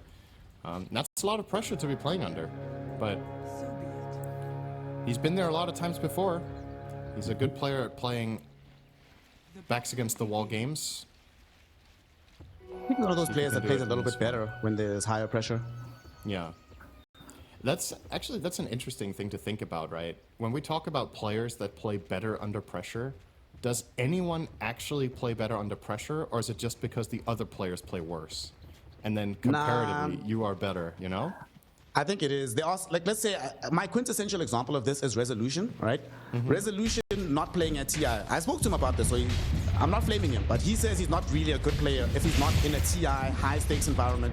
Online, hell, even Team Liquid. Team Liquid online, meh, very good team, but not the best in the world. Team Liquid online, when everything's on the line, one of the best teams on planet Earth. So I do think there are just some people that need that, those additional stakes, you know? There must be some edge to the game for them to perform their best. At the end of the day, I guess it's something that's not really possible to measure in any way, right? It's always going to be a feeling thing. And in a game as complex as Dota, it can be, sometimes it can be, while even when you're observing and see both teams fog of war, it can be kind of hard to tell sometimes whether it's one team doing really well or the other team messing up more, which part of it is the bigger deal. But yeah, obviously, high-stakes games, you want high-stakes players. You want the players that can play their best when it matters most. And Which kind of player are you, actually? Do you prefer pressure, or do you like the easier games? I always felt like I played best. How to put this? It's kind of like you were saying with, if it was in a LAN environment, I think it was better for me than playing online for sure. But I don't necessarily think the stakes of the game mattered as much as the setting. And I think that's actually quite similar for a team like Liquid. I think they're a better team on LAN, I 100% agree with that. But I don't necessarily think that team levels up when it gets to the higher stakes of the tournament. I just think they're better on LAN. And then in some LAN games they do really well, or some tournaments they do really well, and others they don't do as well. But they do better than they would if the tournament had been online, if that makes sense. It's how I remember it as well, is that just the intensity and playing with your team on LAN and the whole setting of you're on either on stage or, you know, in some sort of at least cohesive setup together with your team. It brings out the best in a lot of players. I would say I was one of them. But I've definitely also seen the opposite version, right? Players that are definitely less comfortable and less good than if they're just playing from the safety of their own home and just less of all the surrounding distractions. That it's very much a personal thing who that works best for. But you know, in this day and age, you want to be a pro player in Dota, you got to be able to play on LAN. It's that simple. Me, I'm definitely one of those players. I'll admit, I falter under pressure. I played a FIFA tournament like last week, was it the week before? And I was doing really well until I got to the grand finals. Then I started choking. Oh no. Dude, it's happened in so many games. At least you got to the finals though. I mean, that's not bad. Yeah, but I wanted to win. Anyway, both of these teams want to win, GH, as we now might have GH being the first blood in the top lane. One more right click and Shin-Q is gonna find it. That is, the thing is as well, they can't afford to have this lane go south, right? Because throughout the game, Shin-Q on the Shadow Shaman, if he gets an early blink, Drow is not going to have the game. I can tell you that right now. She's going to be dead every single engagement. Shin-Q's job will just be, bro, just ignore Bristle. Blink, shackle her, Timber will kill her, then Bob's your uncle, we win the rest of the fight. There's obviously some counterplays, you know. Drow also has a team that can stop Shackle. But I agree, in essence, that is Shin-Q's finest job this game, is to try to take out the Drow from the fight, because if Drow is not dealing damage, Timbersaw and Terrorblade will feel very safe. I think it's borderline impossible for Nigma Galaxy in the later portion of the mid-game to actually kill these tanky cores without Drow's damage. So any sort of lockdown on her will get that job done. But that said, you can't just blindly, I see Drow, I blink Shackle, and it's over. No, it's not really that simple.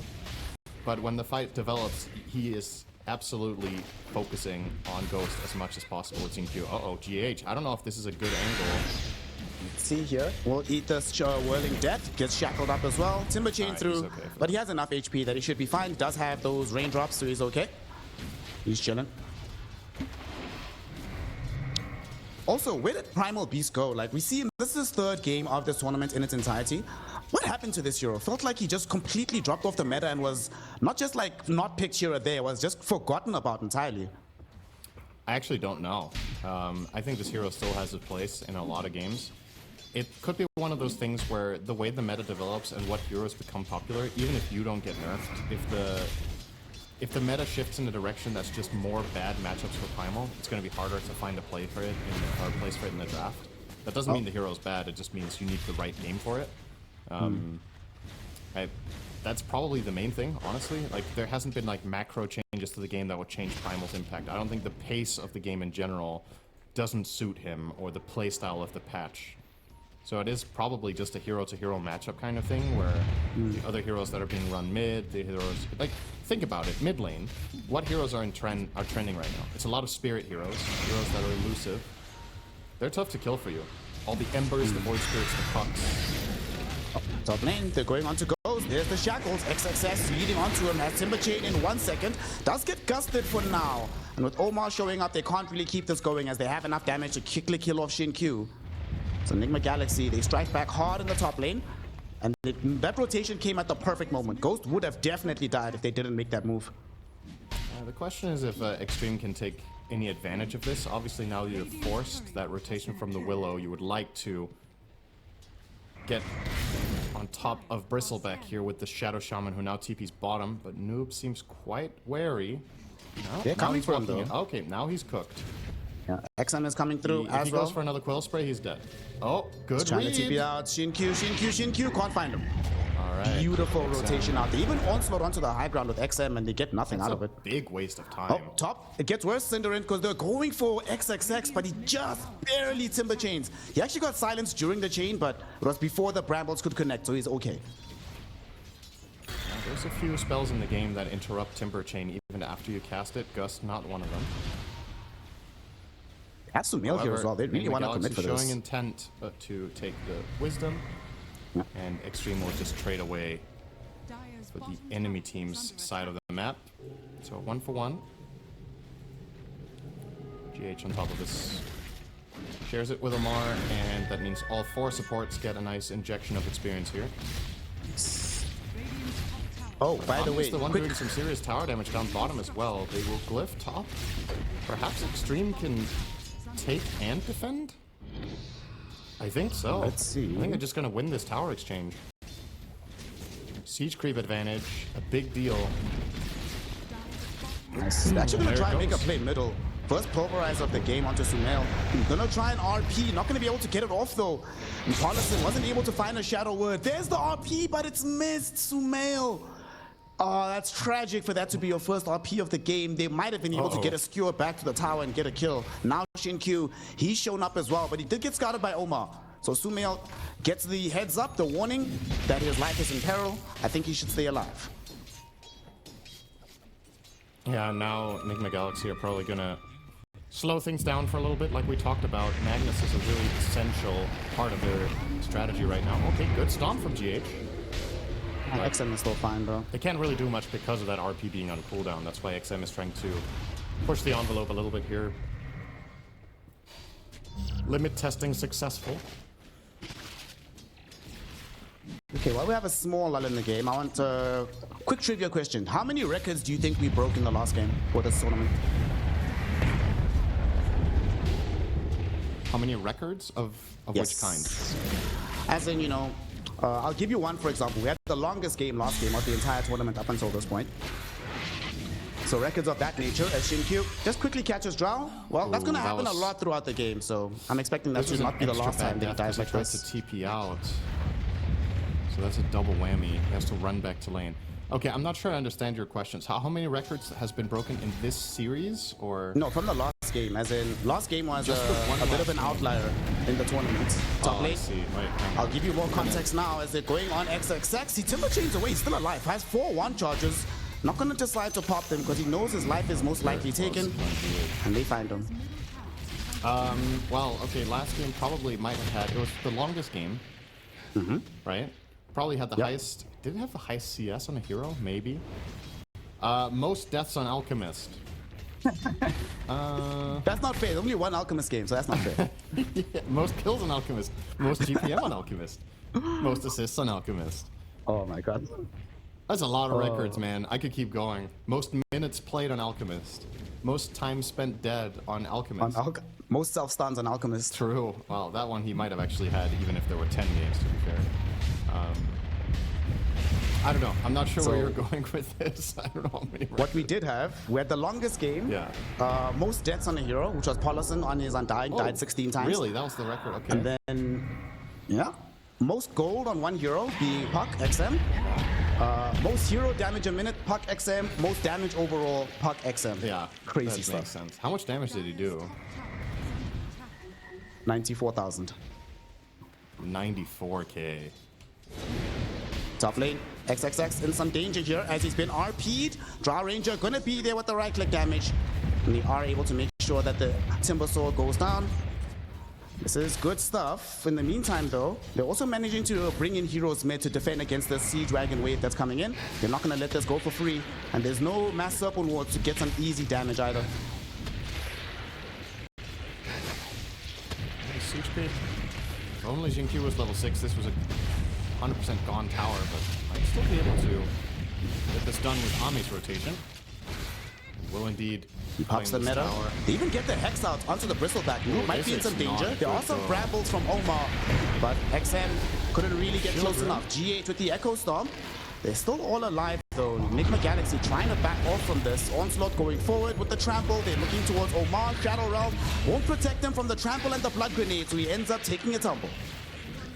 I did not see there was a shield rune in the bottle of XM. That changes that go drastically. Then you can do that, because you're not going to die even if you get RP'd. Nigma Galaxy, aware of that fact, not going to try to take that fight. They are going to get their stack stolen. This is real bad news. Even the Echo Stomp not connecting, and XM should get out scot-free. So 2k lead already. For the Xtreme side, they steal away some Ancients, they disengage. Looking like a much better overall setup for success than the last game was, and they did come out on top of that. This, however, always going to be support. Let's see, Shinkyu, no, he got stuck in the circle. As he's dying, no, they got much away with GH. They even dropped the Chaos offering from Paulison. I don't know about that one, gang. They TP out with XM. But they had to commit 2 ultimates to get absolutely nothing? Okay, Xtreme. XM charged in and got stuck in the war trap. He had to wait for his phase boost to get ready to get out of his own Shadow Shaman's wards. That should 100% have been a trade for GH, but a bit of a misplay there from the Primal Beast. It looks comical. In the grand scheme of things, it's not the biggest of deals. It would have just been a support kill. But it's how you feel, you know? It's not about how much does it actually matter for the game. It's how you feel like a clown. Oh well. Not the biggest of deals. On the bright side, he got his Blink Dagger. So we are going Blink BKB for XM. Definitely agree with this build. Necessary for this kind of game. Yeah. 100%. You could have, I guess you could have made a case for Blade Mail, but the BKB is mandatory here. So it was either Blade Mail BKB or Blink BKB. Opting for the Blink route for now. The side of Nigma Galaxy trying to... It's not too bad. I mean, things are kind of even across the board for the cores. It's mainly the supports that are suffering comparatively.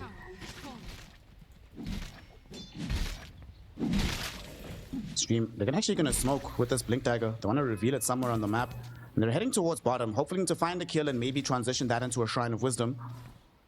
Omar is the only one in the area right now. Paulison doesn't have any Observer Wards either, so this is kind of a difficult approach here. Let's see what they do. XM going forward Ghost now. has TP'd. Are they going to see him up north? They will. And the smoke didn't break, Sint. The smoke didn't break. Okay, but they de-warded first. So if they didn't de-ward, Ghost would have come down and died. But that de-ward does actually save his life. And he's going to get the Shrine of Wisdom as well. So losing Omar, in the grand scheme of things, not so bad given the circumstances. Did they not see Ghost? The reason I was so worried there for Nigma was that Ghost TP'd in and was up to the north. I thought Primal clipped his vision. And if he did, I definitely disagree with going on the Willow. I think you just jump in on the Drow and take out that big hero and go from there instead. But they settle for the support kill and do not get the Shrine as a result. So Nigma Galaxy, given those circumstances, I think should be very happy with that. Now they're going to try to make a move of their own up top. New going in to defend. but they don't know that they have allies behind the war trap onto Noob already. So as well as the Bedlam is going on to XXX, Noob is can't move anyway. He's trapped up. Sumail is here as well. The Pulverize prevents the instant RP from coming out. There's the chaotic offering from Polison. Noob ticking out to the Shadow Word will die. XM finishes him off. And Xin also able to connect in onto Sumail. Will die for his efforts though. Doesn't seem like his team has that much interest in coming back to help him. But nonetheless, they trade a support for an offlaner and some pressure on the tier 1 tower. They will definitely take it for Xtreme Gaming. Yeah, it's a very good exchange. Also, considering your Terrorblade is just off farming in the jungle, you know what? I suppose Drow was getting the same trade. Ghost did not get involved up top either. So both carries farming away. But the Golem still alive means Polison can take this tower. It's just pushing out the wave with no risk with the Golem, and the wave.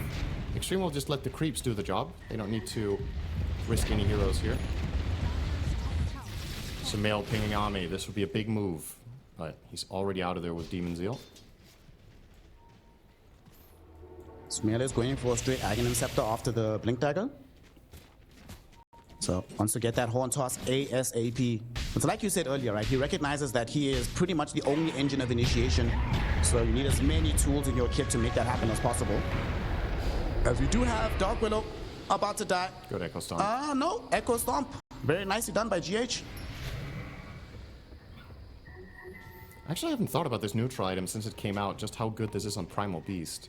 Because if you think about it, Primal Beast was one of the few mid-heroes that used to run Pig Pole for the movement speed. So with the Cobalt Cup, this is actually a really nice one for that.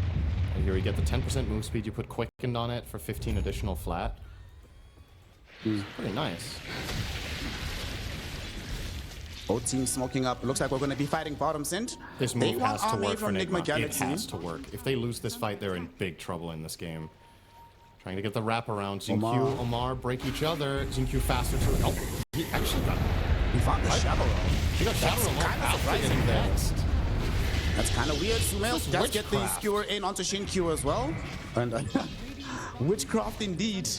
He is a shaman against the Dark Willow. It didn't even look like it was same frame. It looked like he got Shadow Realm off, I don't know, 0.2 seconds after getting hexed. Alright, well, that's good.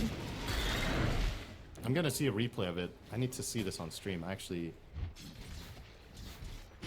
Production's gonna give us the replay again. Don't even worry about it. How does that make any sense? Maybe on the server tick, Shadow Realm has priority over the hex. Yeah, but it wasn't the same tick.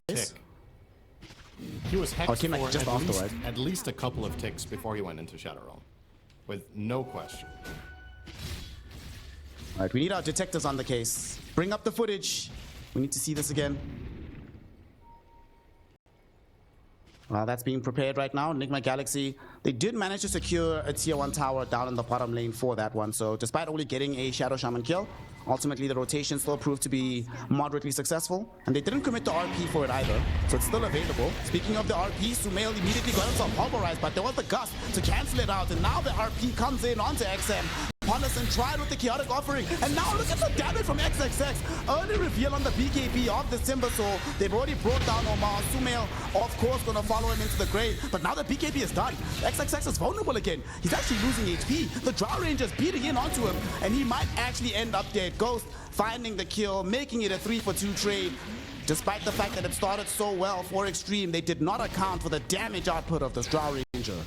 It's going to be the deciding factor in this game is does Ghost get to stand and deliver or not. And in that case, this fight, the entire time, Drow was just attacking Timber. Eventually, you are going to pierce through his defenses. And also, you didn't really get much value out of the Primal. He just got RP'd and killed off. So, kind of see the replay here. So the RP, Drow is just free attacking, Golem comes in, and now XXS gets in, isolates Omar first, and then heads over for Sumail. And this, of course, means there was a choice to be made here. You could have also gone on the Drow with the Timber and kept her out of the fight, but you want to get this Magnus kill, which they narrowly get before he gets the haste rune, by the way. GH survives by the skin of his teeth. But this fight, it was without Terrorblade. Ame never showed up. He was Shinjil farming elsewhere on the map. I don't know how Ame did 14 damage. I guess he had one Conjure that attacked once. That looks weird, this fight damage breakdown. It's so little damage, there isn't even a red bar. It would have been much funny if he actually had a kill with 14 damage. Yeah. He'd be like, what? What happened? I stand corrected, he was contributing to the fight. One lowly. Well, who knows? He might have actually just been A-clicking on the ground with the illusion. He didn't mean to contribute. It just so happened to be in the area. But he's farming away on this Terrorblade. Has his Manta complete with the Aghanim shot for the Zeal. Trying to get into the Hurricane Pike. That is a very similar build to what Drow's going for, of course. Manta, Hurricane Pike. Both of the carries practically do the same thing build-wise. Yeah, and it's a game of... I was going to call it a game of chicken. That's not really the right way to put it, but effectively, Drow Ranger is all about playing on range and having advantage. So Terrorblade wants to try to offset that by getting the same range increase as Drow does itemization-wise to be able to hit her back. If Drow gets Pike and Terrorblade doesn't, the fights can get extremely awkward where Drow can just hit you from far away and you can't stand and fight for yourself. So you kind of just have to do this because Drow does it as well. There are games where Terrorblade doesn't necessarily get Pike if you're not against range carries, but in most range carry matchups, this is just a gimme item for both range carries when in the matchup. Nigma Galaxy. They want to smoke up right now. RP coming back off cooldown in 5 seconds, and they want to deploy it on the map somewhere. Roshan is going to make his way down south, and Xtreme are also going to smoke immediately, so both squads having the relatively same idea, but also heading in opposite directions, so neither will find one another.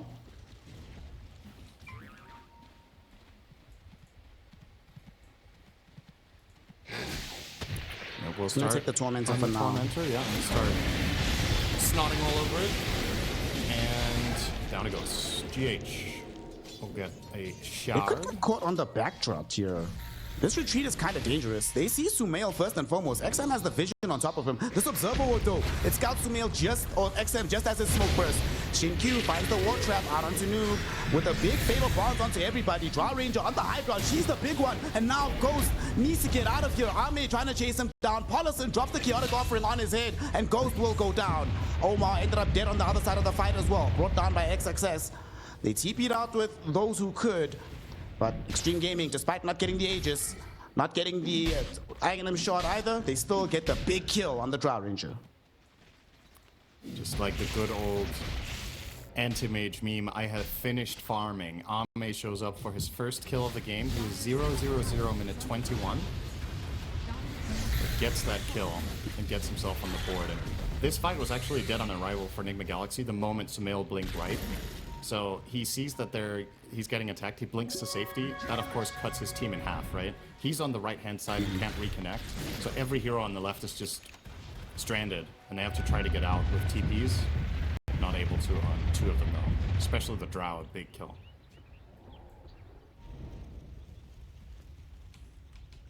Okay, net worth lead now for Xtreme Gaming. They weren't able to completely finish off this tier 2 tower. They'll leave Paulison behind to just keep shoving out this wave. Put some pressure on, somebody's gonna have to respond at some point. And if they don't, you just get more and more pressure on the tower. Feels good. Now though, Nigma Galaxy are focusing on the Roshan. They recognize the need to have this Aegis. The need for protection for Ghost, that's the big thing. He's too far away from having BKB, so the Aegis will help him bridge the gap in the meantime. And it doesn't seem like Xtreme Gaming are ready to fight and counter this. Yeah, they don't have resources. Timber's out of mana. Primal is about half. Well, he doesn't stick, so technically, if they had an idea this was happening, they might have actually tried to do potentially something about it by poking in with the Primal and maybe some Chakrams or whatever, but resources unavailable. Makes that an easy take for Nigma Galaxy. Now, XM has finished his BKB as well, so with these 2 BKBs now on XG, you gotta play a really good positional game here on Ghost. It's so important that he gets to attack. None of the lineup really comes together well if Ghost is not dealing the damage. So you can find a nice RP, you can find a nice initiation with the ET or with the Dark Willow. It's not gonna matter against these BKB tanky boys if Drow can't hit. So it's honestly, it's a very simple like checklist for Nigma Galaxy, but it's equally simple for the side of Xtreme in turn, right? You could just find Drow with anything and just keep her busy. Terrorblade will win the fights. If all eyes are on Ghost for both teams. The man of the hour is now currently beating into a tier 2 tower. However, there's a smoke heading towards his direction. XM is currently smoked up with Polison. They have their ultimates online. Polison's smoke will be broken by the Bristleback, so they'll scout the Warlock heading bottom, but they're not going to scout the Primal Beast. Timbersaw throws in a Chakram, trying to zone back Drow. Ghost has the Manta. This could actually get her killed, trying to finish off the tower, and there's the Pulverize with BKB active. Ghost, Hurricane Pipes back though. They need the rest of the team to be here. The Trample goes forward, but where is Xtreme Gaming? Mule Scepter now as the BKB expires, but XM did manage to get on the other side of the ravine. Terrorize, not going to be thrown out just yet as the Shadow Realm is necessitated first from Omar. They deny the tower. A fight that could have gone really well for XG just ends up petering out into nothing. That was super awkward. He just blink pulverized the Drow with 0 follow-up. So like you're expending your own BKB and your ulti for literally nothing, and then Nigma Galaxy just pike out the Drow, and they're like, okay, what now? And now nothing. So that's the end of that. Now they go mid, maybe. Yeah, they'll try for a small. No, they break Hydra. They find Army.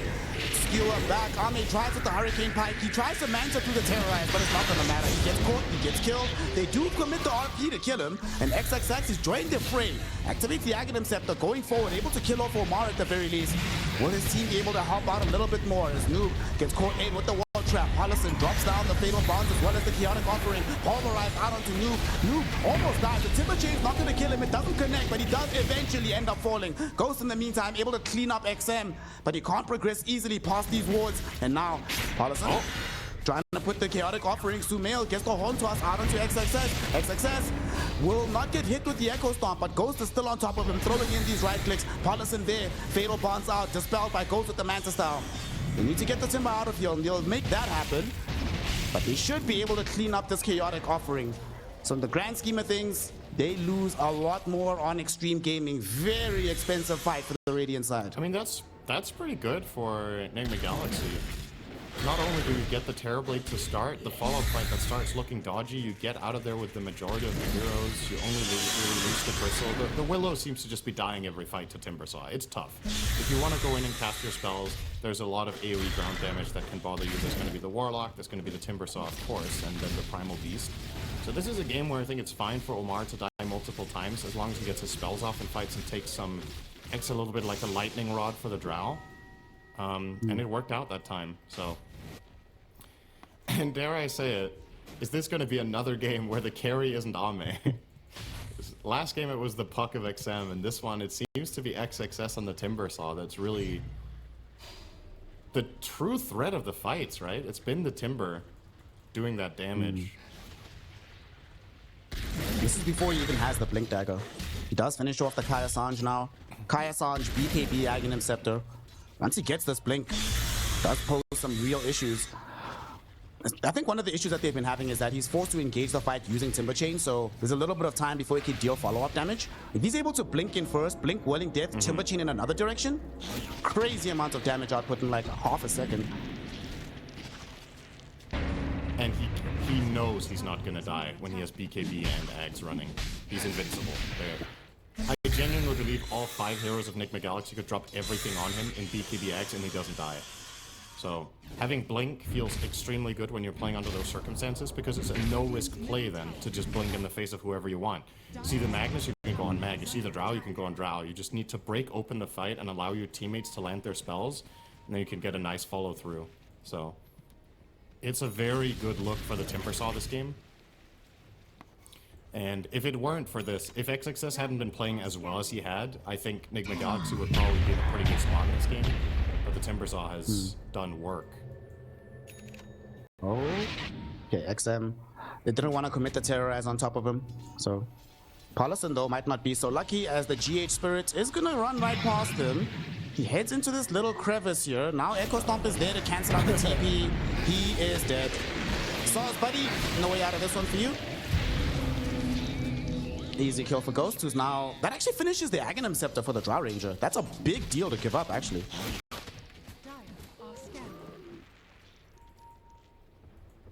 Yeah, he's closing in on level 20 as well, so we'll get some more multi-shot damage. Do you ever see people take the Gust self-movement speed? Maybe. Maybe that's good here. game. I have never seen it myself. I'm just trying to think of like which circumstances. I'm just thinking this is a game where heroes are pounding you, right? Like the Primal's trying to get on top of you, the Timber's trying to get on top of you. You gust and then you actually get that move speed burst. Perhaps there's something. I don't know. Oh, nice little fish there from Samel. Quick pick on to Shinkyu. Well, it would be pretty funny if you went for that talent, right? Because you went for the sidestep facet. So if you use the gust, you'll just be like super fast doing your multi-shot. That'll be pretty funny. I don't actually know how that interacts, but yeah, I think you're right, because multi-shot just gives you a flat penalty, right?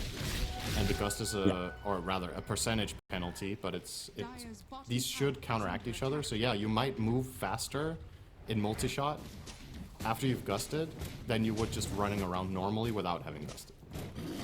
I hope we get to see it. I mean, he's probably just taking multi-shot damage, right? It seems to be the default. The only time I've seen teams play around like the movement speed from the gust or from the sidestep. I remember last year qualifiers, not this year, last year, people were playing in China, Centaur Drow. Then you'd pop Stampede with the multi-shot. It was really funny to see. Oh yeah, true. Damn it, he took multi-shot damage. Boo! Boo this man. Boo! Why does he want to win the game, Syndrome? What the hell? Roshan gonna be coming soon-ish. At least within 30 seconds, we'll know how long he's gonna be taking a nap for. Nigma Galaxy, they're already in the vicinity, in the area. They want to be able to protect their lead on this Drow. Even though the gold lead overall is in favor of Xtreme Gaming, this Drow, the big problem of the game, she's sitting at the top of the net worth and she's not that far away from having a Chrysalis as well. But here come Xtreme Gaming. Oh, Noob. He's showing on the way. He's going to get jumped on immediately with the pulverize. Will they be able to kill him in time? GH drops an Earth Spitter behind, but it's not going to be good enough. Noob. The Lotus Orb. Nope. Finally, they dive him and they kill him. Ghost immediately realizes that this fight is cooked. We need to get out of here. A War Trap was utilized by Shinkyu. Didn't actually get the connection onto GH, however. Man, he has not been shy about popping those massive modes in any location, Shinkyu.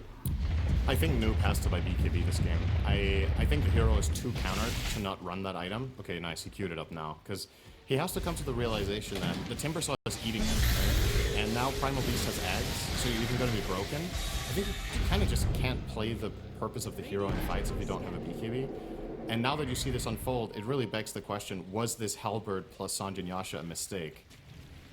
I just think you're too susceptible to, what makes Bristle a good hero is that it's in front, it's super annoying, you can't really go on it, and you can't really ignore it, because it also causes a lot of trouble for your team if you just pretend he isn't there. But in this game, you actually just burst him, which is a very unfamiliar and uncomfortable position for the hero to be in. But between Timber and Primal Break and the Metamorphosis Terrorblade with 3 core items, this Bristleback is not playing the role of the hero, because it can't.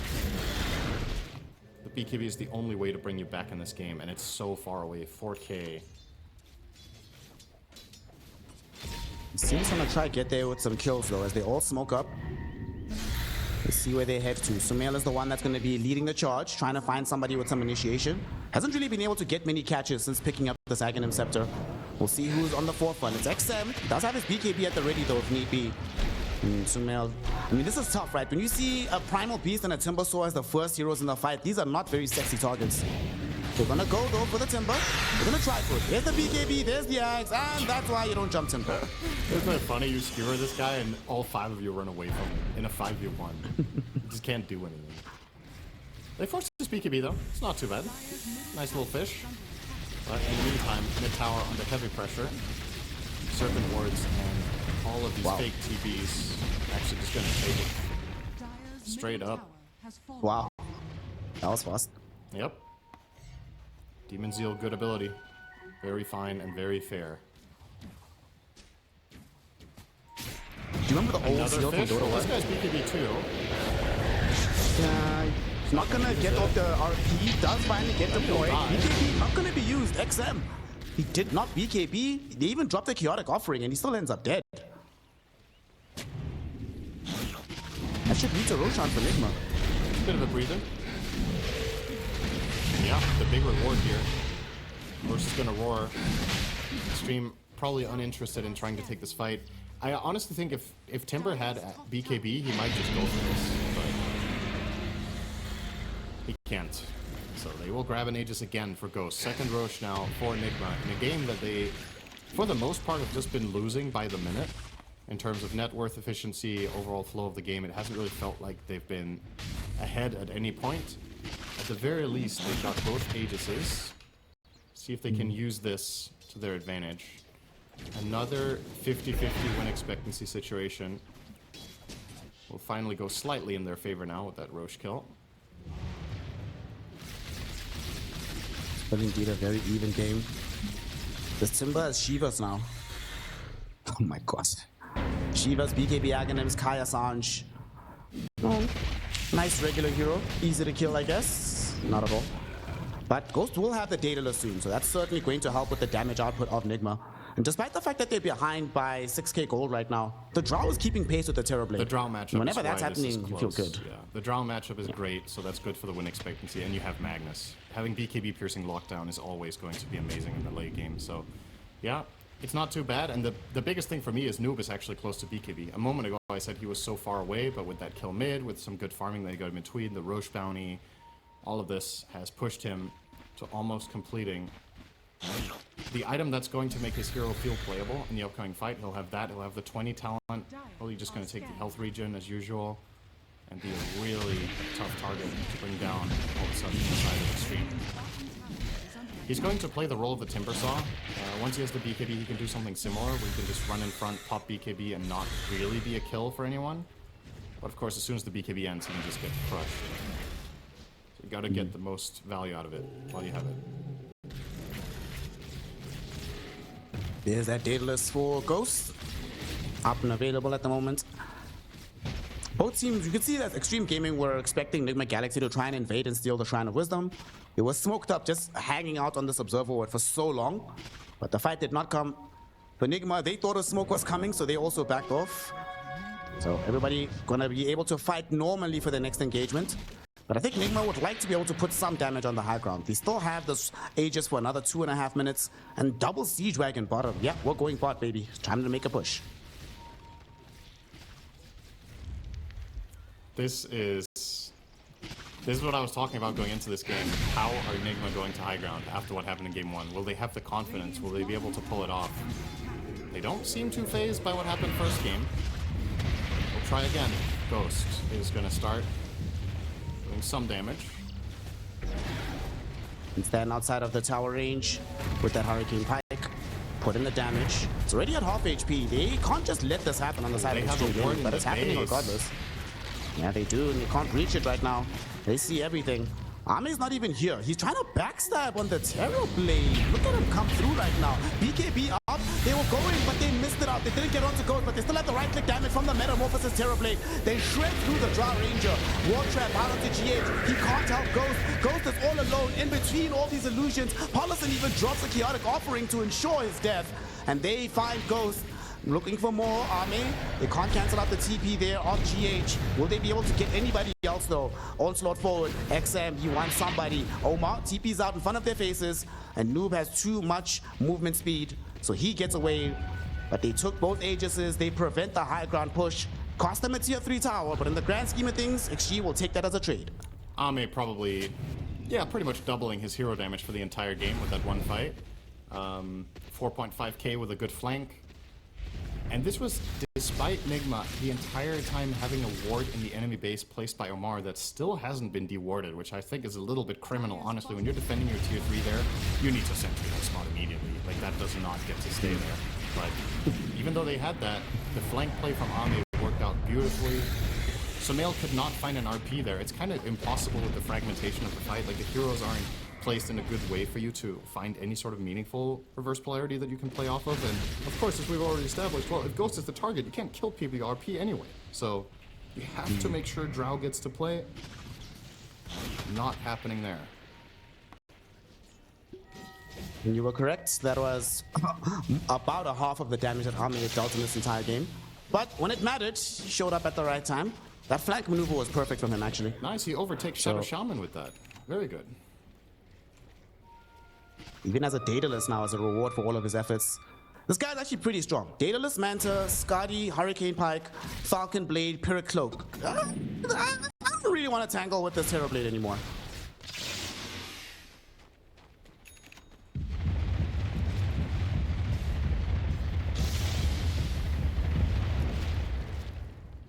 Yeah, he can just kill Drow with himself now. He can just Pyrrhic the Drow, and then if Drow hits him, she's gonna lose, I think. Pyrrhic Cloak needs to go, by the way. This item's stupid. It needs to go. Add it to the short list with the Sister Shroud. You know, just and Sister Shroud? Get them out of here. Like, not cool items. Not cool. Nobody likes them. People pick them because they know they're busted, not because they're like, hell yeah, I got Sister Shroud, or can't wait to hopefully get Pyrrhic Cloak at tier 4. You just, oh, I get offered Pyrrhic Cloak? Well, I guess I'll kill the enemy carry. What they should introduce, maybe we should have neutral item bans. You get to like decide which neutral item tier is banned out. One item per tier. I think if there's one thing that Valve don't want, it's more time in Dota spent outside of the draft. Or, excuse me, outside of the game. They've already, over the years, tried to make the draft shorter, because most fans want to see heroes kill each other, right? More so than the draft. So they're trying to make the draft more interesting by accelerating it, by making it asynchronous, by, you know, adding some flavor. At the same time, though, they recognize just how important the draft is for pro play, so you can't just, like, diminish its impact or make it feel irrelevant. It's like, it's an interesting discussion to have, is how do you make the draft mean enough for pro play that it's a powerful skill to have to be a good drafting team, but at the same time be as interesting as possible for the audience, right? It's something that Valve have definitely tried to tinker with for years, and I think the state that we're in now is probably a decent compromise overall, but they would not want to add neutral item as another round of bans, you know? Nah, it's all good. We put it at the beginning of the game. So after you spawn into Fountain, before you can actually craft neutral items, you get to choose one which is just not available for anybody. Oh, so it doesn't add time to the draft? You just see after the picks, people just choose an item each and they say this is not in the game, or the teams choose one item something each? like that, yeah. Well, you could do Not everybody can pick one, yeah. If everybody could pick one and they all choose a tier 1 each, we could play without neutral items for 15 minutes. Like the good old days. Smoke up now from Xtreme Gaming. They want to wander onto the map. They still manage to keep their gold lead secure, but they know that this upcoming Roshan could change the game quite markedly. Nigma also have the same realization, so they smoke up too. Gonna have a clash here in this bottom lane. Nigma, the smoke will break on Sumail. They dive in and they got Sumail first. This is a disaster. Policy even dropped the chaotic offering. They refresh the pulverize, they get it twice. Sumail is down. He buys back immediately. Nuke trying to maintain his presence, but Ghost is being dove on by XM. They would like to find the Drow Ranger, but the right-click damage onto XM is a little bit too much. Ghost should be able to find that kill, and XM is down. Now though, he's still being chased. In the meantime, Sumail trying to zone back the rest of the team, and XXX realizes that he's kind of all alone right now. Does have the BKB Aghanims going. That will allow him to maintain his presence as Arme finishes off Omar, forces a buyback from this Dark Willow, and they TP out with XXX. So 2 kills, 2 buybacks drawn in exchange for the solitary life of XM. You'll probably take it. Unfortunately for them though, Roshan has just respawned, so Nigma Galaxy should be able to claim this one immediately. Is this literally the whole game in a nutshell, or what? Extreme keep winning basically every single fight, at least by a little bit, and then Nigma get every rush. And here we are again. That was a big reveal, by the way, from Xtreme. That was 2 refresher orbs they used, both Tundra as well as the Primal Beast. And yet another fight without an RP. Like, Sumail just can't find them. And that's it's a true challenge. Like, by the nature of how Xtreme's lineup is crafted, the Primal Beast is always going to be alone. The Timbersaw is always going to be alone. You never find that, hell yeah, I'm going to RP these 2 guys together and we just crush the fight. You're stuck in this awkward spot where you can choose to RP a single Timbersaw and BKB and Ags, and then he doesn't die, and then you feel awful. You can try to RP the Primal Beast, but you gotta be careful because he has Ghost Scepter and the BKB running, so he's gonna die as well. It's easier said than done to find good RPs for Sumail, but eventually, if Nigma want to win this game, he's gotta find them at some point. You were talking about awkwardness. Awkwardness compounds right now. Because he bought back in that last engagement, they had to give him the Aegis. So Ghost is relatively naked right now. Does have BKB, but what this means is that you don't have this Aegis to allow Ghost to actually hit the high ground. So I'm not so sure they'll be able to utilize this Aegis to get map control here. Might have to play defensively with it.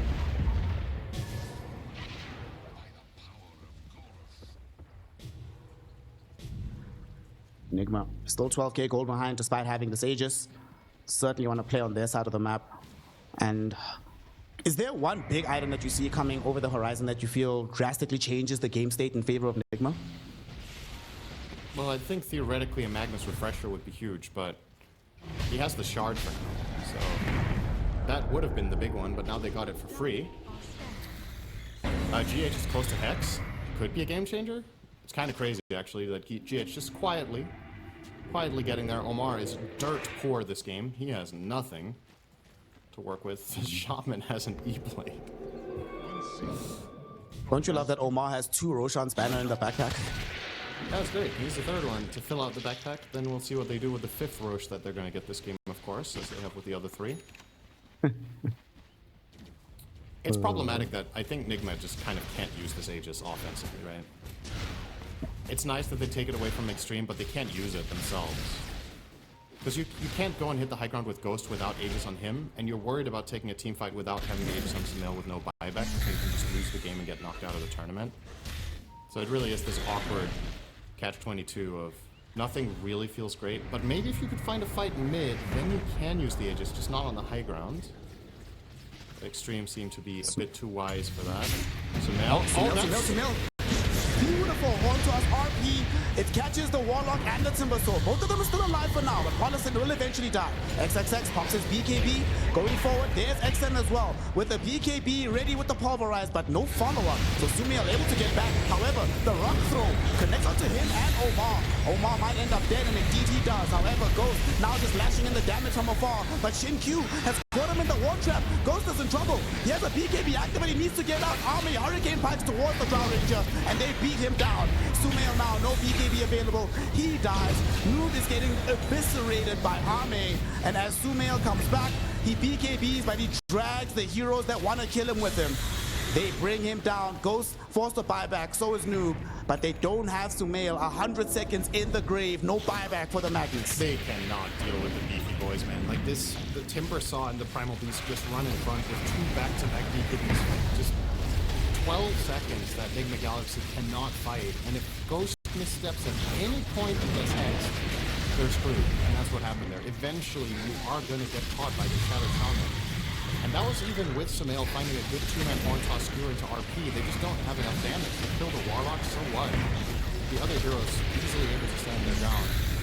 Now they know Sumail's on the sidelines for a minute and a half, so this is easily going to be 2 lanes of barracks, you would think. Or you just, I'm just thinking about Tier Force for a moment. And go up top first. Unless some... That looked like Shin Q picking top to be like, hey guys. Nigma Galaxy should be getting back in. I don't know if you know, Singwin, but Miracle's no longer on this team. So they don't have that in their back pocket. 2 lanes of racks taken away. Nigma. Let's see how daring Xtreme Gaming are with this 45 seconds they have remaining. I mean, there's reasons to back, but there's also reasons not to. They're like, guys, who dies here? Let's just keep going. I really don't. They have meta again in 3 seconds. This is mega style. Oh, XXS jumping in. They want to try and bring down GH as well, but it's the Pulverize onto Ghost, which could end this game. He's forced to Hurricane Pipe to safety, doing him some damage in the opposite direction. It's going to be XM dying slowly but surely. The Terrorize was good, and he does go down to the Earth Splitter. Paulison, though, very nice Chaotic Offering on the back edge, stopping Nigma from the further chase. They just want these megas from Xtreme Gaming. Hell, XM buys back. He's hoping to maybe end the game here. They get them 1 tower, 1 rack, 2nd racks, 4 megas. They have everything from Xtreme, and they get out to safety. Yeah. That XM buyback is completely unnecessary, but all in all, you should still be feeling pretty comfortable now. The mega's up. You just need to make sure that you don't have this total disaster fight where XM gets killed first and doesn't have buyback now, and then Nigma Galaxy somehow run it down mid. But since you have megas, you're kind of in control of that. You can just play super safe on the Primal. Make sure you're playing areas of the map that you're very unlikely to get ganked in. And you should be good. And even if you were to die, I still think Xtreme can defend us 4.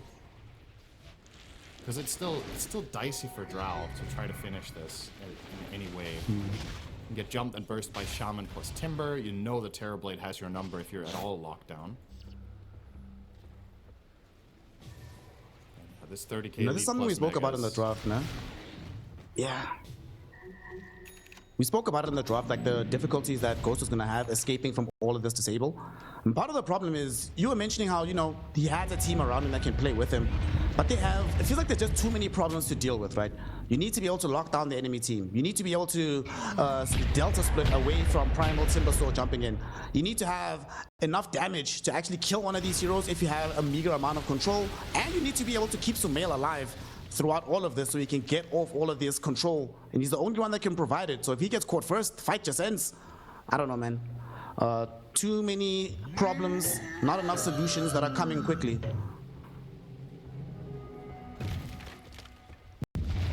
I'm trying to wrap my head around what you can do with Nigma Galaxy to solve. I honestly think Sumail has to buy Refresher here. I think this Linken's is not going to change the game enough. You've reached a point now where you have to double RP in the fight. You saw in the last one where he got the 2-man horn toss into RP and they killed the Warlock. That wasn't enough. He refreshed, but never got the second RP off. So if you get a Linken's now, I don't... Like, what's the dream RP? Like, what RP is going to win you this game with one of them? Let's say, realistically speaking, what... You can pick any 2 heroes of the Radiant that you RP right now. Do you win the fight off that? Well, considering that Paulison has the 20 Warlock on Death Talent with the Golem, I don't know if even killing him is actually a good idea at the start of the fight. I don't even think he's one of the 2 targets. So... I guess you RP Ame plus the Shadow Shaman and you kill the Terrorblade somehow, then you can win the fight? But...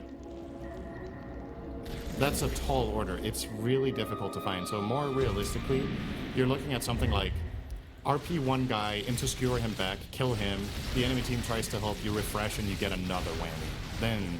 Then we're talking. But with Linken's, that's just not possible. So either way, it'll remain theory crafting for the time being as Xtreme Gaming are trying to get the killing blow. Noob showing up top. That was very close to getting jumped here. Success is in. They do jump them now. They come up onto the high ground. XXX activates the Aghanim Scepter. She'll be completely fine. XM though, didn't get a connection with his BKB. Did find the initial pulverize, but it got loaded off immediately. So that certainly is something.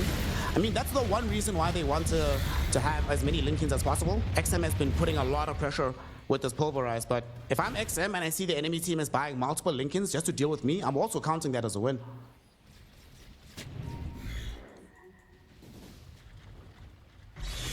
Oh, XXS is 7,500 gold. Wow. Time to buy something. And would you look at that? Xtreme Gaming versus Roshan. They get a chance to get the big man. And he's not gonna roar, because guess what? The Dire have killed every one of these so far. This one will go to... Kind of amazing that, like, a team that has never been behind the entire game, it's their first time getting Roshan number 4. Yeah. What the hell? I mean, if it wasn't for the Roches, I think this game would have been way more one-sided than it has. Like, imagine Xtreme get 1 or 2 of these first 3 Aegises, and you get the same fights playing out as you did. Like if XM had 2 lives or XXX has 2 lives, so like, yeah. Well, we're gonna have an answer to how those fights are gonna unfold very soon, because XM, with this Aegis, BKB is now off cooldown, so time to go. And we just got an Octarine on XXX. That's nice. Good luck, guys. He is so fun. It's crazy. 35,000 net worth Timbersaw. Don't see this every day. Honestly, I think one of the great signs about the way that this game is unfolding is the fact that Ghost has himself in Outworld stuff. Did not feel confident in going for an offensive item here, just trying to stay alive. And he even chose the quicken variant. So he took the one with move speed and evasion. Now though he's still being jumped, however, BKB will be activated by him. Sumail did find the skewer back onto XXX, but hasn't even popped his BKB. Now that he does, Holy Immortal in the front foot of the fight. Noob also BKB, but there's not really much this Bristleback can do. They buy back with Omar. Can they lock down XM? He's inside the Bramble Maze, so that's some trouble, but XXX just blinks behind, running some trouble. And here comes Army with the illusions. They don't even care about heroes. They want to win the game. Pulverize now, going in onto Ghost, thanks to XM. He's been lashed up as well by the Shadow Shaman. Noob doing his best to chase these heroes away, but XM is too strong. Him and XXX just simply will not die. Their zoning goes into the base, not allowing him to leave the fountain, opening up the Ancient for Arne to beat down. Ghost is still alive at the end of the day, but it does not matter. GG, well played is called. He dies in...